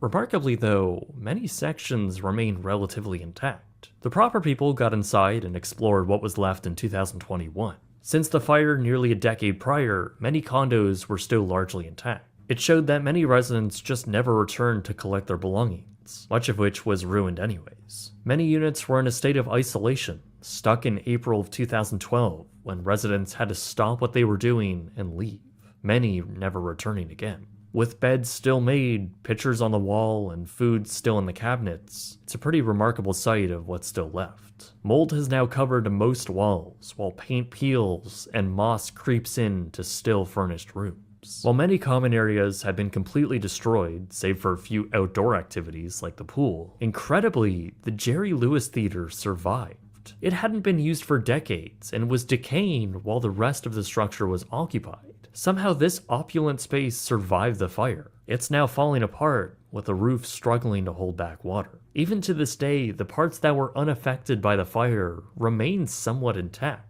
but year after year, they continue to decay. But of course, the city wants to change that, and in 2020, they proposed seizing the property through eminent domain. After the property failed to find a buyer at a $2 million list price, and with no private developer willing to take on the site, the city would ultimately back down, not wanting to spend taxpayer money to clean it up.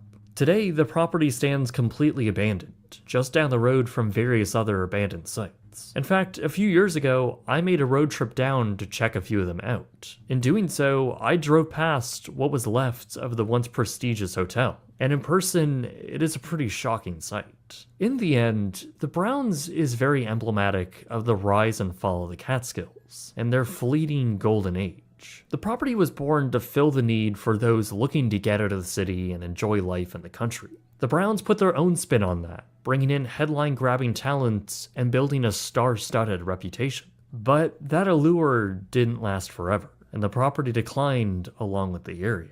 The idea to turn these resorts into condos is an interesting one, but it also means there needs to be a developer willing to put in a whole lot of money to ensure the buildings are completely rehabbed to meet modern standards and wouldn't cause issues down the line. Clearly, that's not what happened here. People got swept up in the idea of living at the Browns, owning a part of history and living a resort lifestyle. And I get their anger and frustration, especially after they lost their entire investment and the property itself. Today, it just stands there as a painful reminder of better times in the Catskills. And with no future plans as of right now, it looks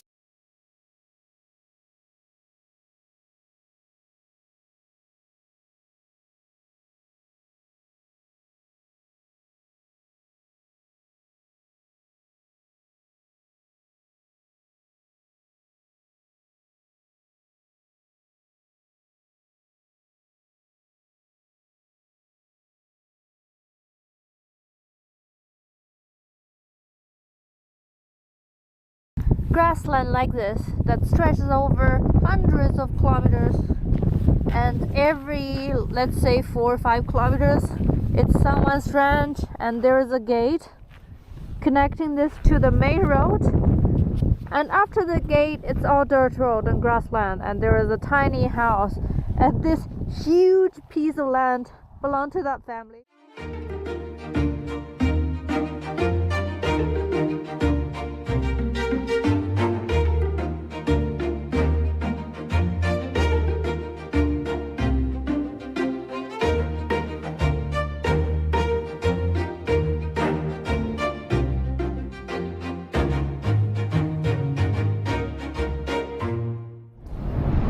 morning everyone, welcome back to the channel.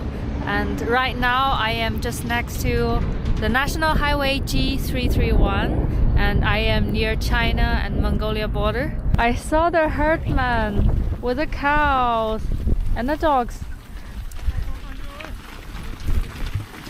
I don't know if it's possible for me to get closer to the border. I think no. And I don't know if there is fences there, but I think the herdmen, they might be able to graze the cattle near the border.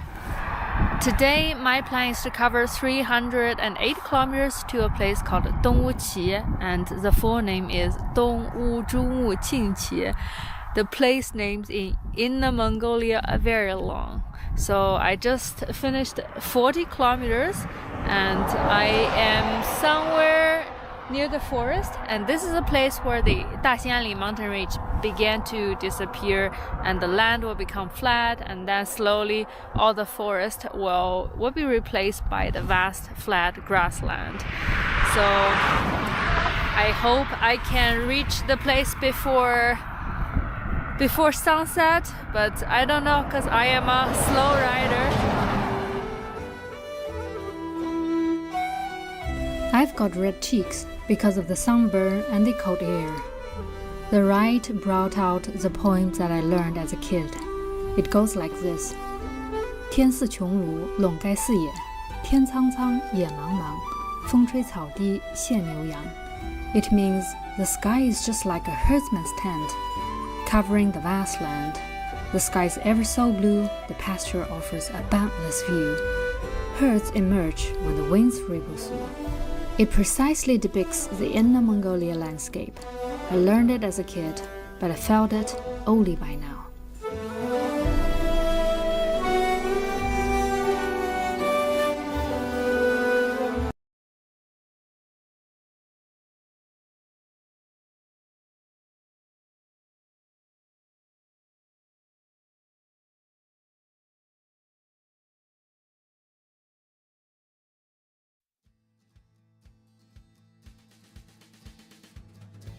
Howdy dude, here Ghost Town. I'm sure your mind wanders to the American West, where towns that were once ripe with gold, silver, copper, or other valuable minerals brought droves of miners in a wave that was all but sustainable.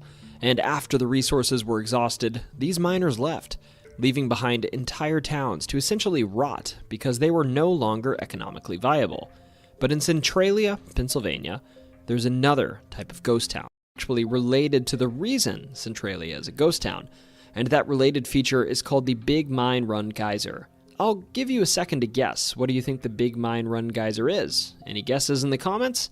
Well, big surprise, it's a geyser. You know, the ones that jet out water out of the ground. This geyser lies outside of Centralia, in Ashland, Pennsylvania, and here, year-round, you'll see water spewing out from underground into the air. Of course, if you're savvy on your geysers, you'll know well that there are actually no natural geysers in the whole of the East Coast. At least that's what my research said.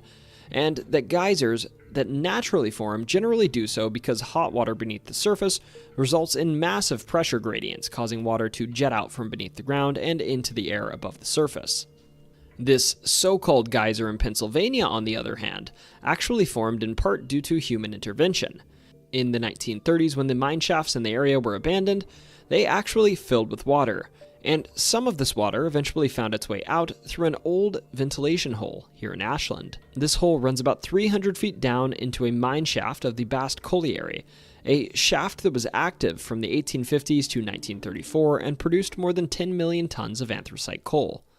So in short, this whole phenomenon is probably less well described as a geyser, and more aptly described as water just spewing out of a hole in the ground if we're going to be accurate. By the way, this all happens because of the massive amount of water that infiltrates the below-ground coal mines, creating pressure that is relieved by releasing it through this ventilation hole. This geyser varies in height throughout the year, depending on how much rain there's been in the region, but I've seen it reported it can be as tall as 15 feet above the ground.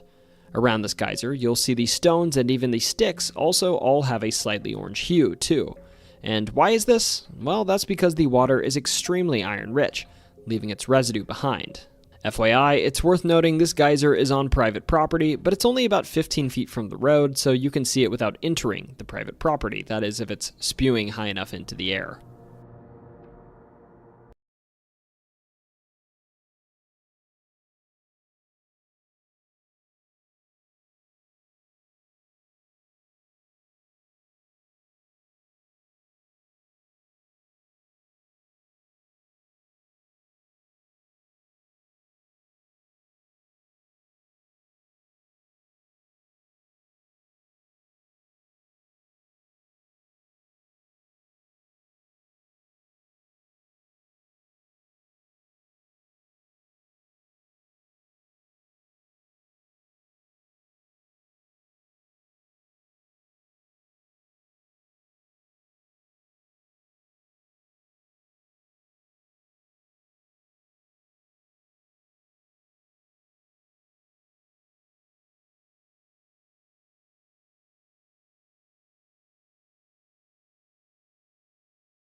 ever since, and they've won 9 straight games, and they're where they're at right now. They're arguably the best team in the entire NFC. If you want to argue Lions, feel free to do so, but the Eagles are definitely up there. But are they beatable?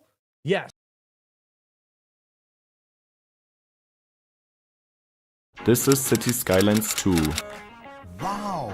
Doesn't look too bad, right? But there is one catch. This build is heavily modded, and modded you can get some amazing results. But for the most part it still looks like this.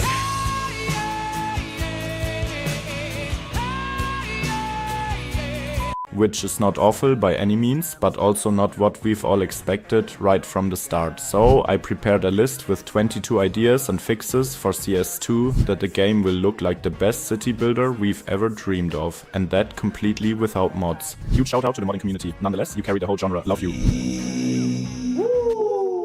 Performance. There is still so much room to improve the performance of the game, especially since the simulation speed is still not optimal and it takes forever till buildings are done with construction or traffic is moving, especially in bigger cities for CS standards. Lighting. The lighting of the vanilla game looks just depressing, everything feels grey and dull. With some more lighting options or LUTs outside of the photo mode, everything would look much better and more enjoyable. Maps. The maps are still extremely bad, it's a disgrace. Let Teddy Redco or Rafterman NZ create some stunning maps for CS2 and replace the vanilla options for free. Also, why is 3/4 of the map without trees? In CS1 it was also possible to create good looking maps, why not here? Map theme.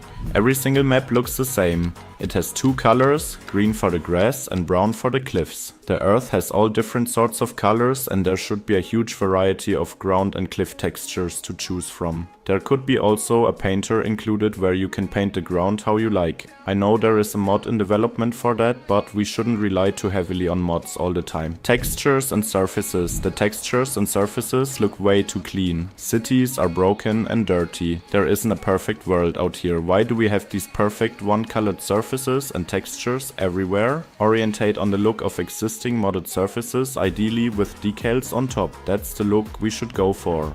City life. All my cities feel a bit dead and without life, even though they are pretty large. A bit more car and truck traffic would be nice, just like in CS1. Seasons, there should be a possibility to turn off seasons and dead trees. Some people don't want to deal with rain, snow and brown trees most of the time. Better bulldozer. I hope we'll get a better bulldozer at some day. The one we have right now is so painful to work with and it's a really bad experience when you want to bulldoze large areas and multiple things at once. Why not having a marking tool like in Move It? Of course, with an undo button. Bridges. Why can't we simply upgrade every existing road with different bridge types? Some bridges have only one style of bridge, especially rail tracks have not a single option but a concrete elevated structure. You could make an own tool just dedicated to upgrading and changing bridge types and structures. Road tools. We still need much more road tools. I want to have full control over the cut and fill mechanic, but also the traffic mod should be implemented and better options for junctions. Why do we only have traffic lights and stop signs? And then we can't even decide which road has to give way and which one is the main street. So many missed opportunities. Locked building level. Call it how you want. I want to be able to lock the building level. Sometimes I just want to go for the level 1 look. Then I should be able to make that building historical. We had that option in CS1 and we get it with Plop the Growables. So why not in the vanilla game? Plop the Growables. There was this one amazing tool in Cities XL back in the day, where you could place every building individually, and we get it of course with the Plop the Growables. I know it's not everybody's playstyle, but why not give the people who want to have full control over the look of their city the possibility to place each building individually? That would be a real game changer. Toggle zoning. It's the simple things from CS1. Why are they not included in CS2? Like that, you would have much more control over the zoning grid and your street layout in general. This is a must-have. Keys. Another feature that is missing from Cities 1 are keys, but this time we should be able to place them everywhere, not just near the water. Maybe add some cool variations like breakwaters or cool looking retaining walls in general. That would be epic. Better specialized industry. Very good concept but very poorly implemented. Why does every single farming specialized industry have the same ground texture, it just looks bad. I would have wished for more variation in this regard. Better LOD models. Some LODs look horrible, especially of the bigger or newer buildings from the region packs. The rest is totally fine, but I would really appreciate a fix for this buggy ones. It can really kill your cinematic or the look form further away. Toggable grayness. I don't know if it's just me, but this is one of the most annoying features of the vanilla game. Why is everything gray? I just want to see what I'm building right now, so please bring a feature that I can toggle the big sea of gray. The game is gray enough already. More vehicle types. Just more vehicle types would be so nice to customize your cities a bit more. We especially need more bus, train, metro, tram and ship types. But also different service vehicles are appreciated. Grass sprites. This is a minor detail, but I think it adds so much. Look how empty and plain the grass looks. With some grass sprites like in CS1, everything looks much more natural and way better. Vegetation and rocks. Where's my foliage and rock collection we had in CS1? It's not always about building a city, sometimes you also have to take care of the landscaping around it. We still have such limited detailing possibilities right now. I'm really missing these large vegetation props and huge rock formations. Fixing cut mechanic glitches. That's just so annoying. Is there some way to fix this?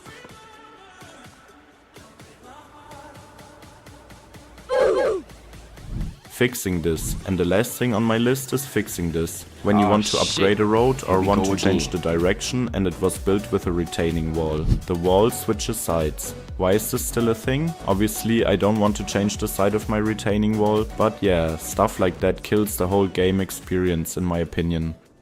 I don't hate the game, don't get me wrong, I actually really like it and I'm addicted to building my ongoing series, but as I said before, this is a modded game and in my opinion everything I showed you could be somewhat easily implemented in the vanilla game. That would also be important in regard to the release of the console version. I'm one of the most passionate players of this game and wish for the best. My whole YouTube channel My Baby is based on City Skylines, so I just want everybody to have an enjoyable gameplay experience and fall in love with this game as I did. As we all did so much with Cities 1, I love and appreciate all the new content we already got and I'm sure they are working hard to improve the game daily. But back to the video. What do you think? Is this enough to make Cities 2 great? What other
Don't you know I'm still standing better than I ever.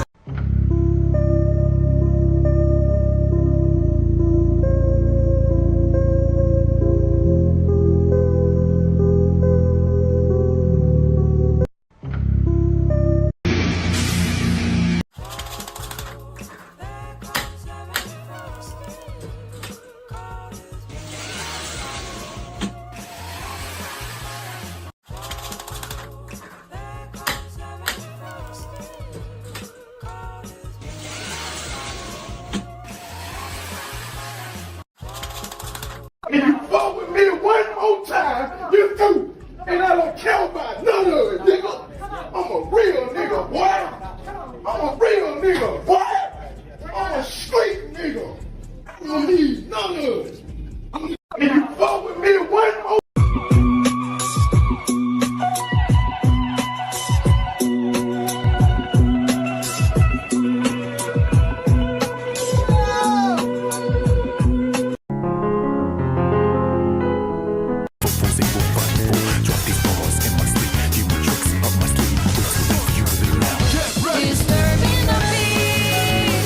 Lockpick Lawyer on YouTube. He can get into like anything. It seems like just a cool thing to learn. As you see here with this Toy 48, man, he'll get in here so quick. This is crazy. Look how he's doing this. He's literally figuring out where the key slots are and pushing it into place. It is so fun to watch. It's like ASMR, and I'll just watch this all night. Lockpick Lawyer on YouTube. He can get into like anything. It seems like it's halftime right now, and the Cleveland Cavaliers are up 57. Swing my knife.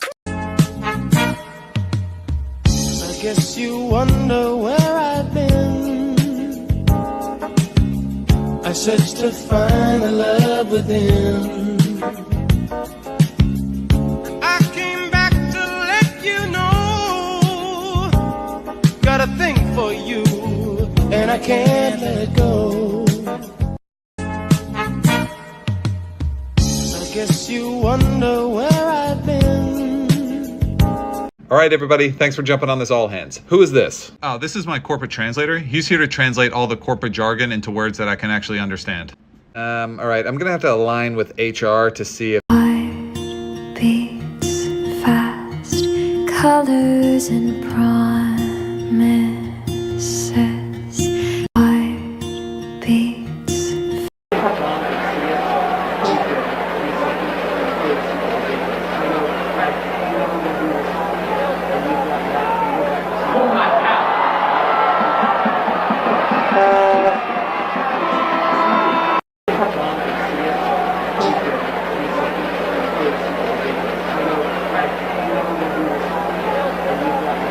Rock song? Here to play some.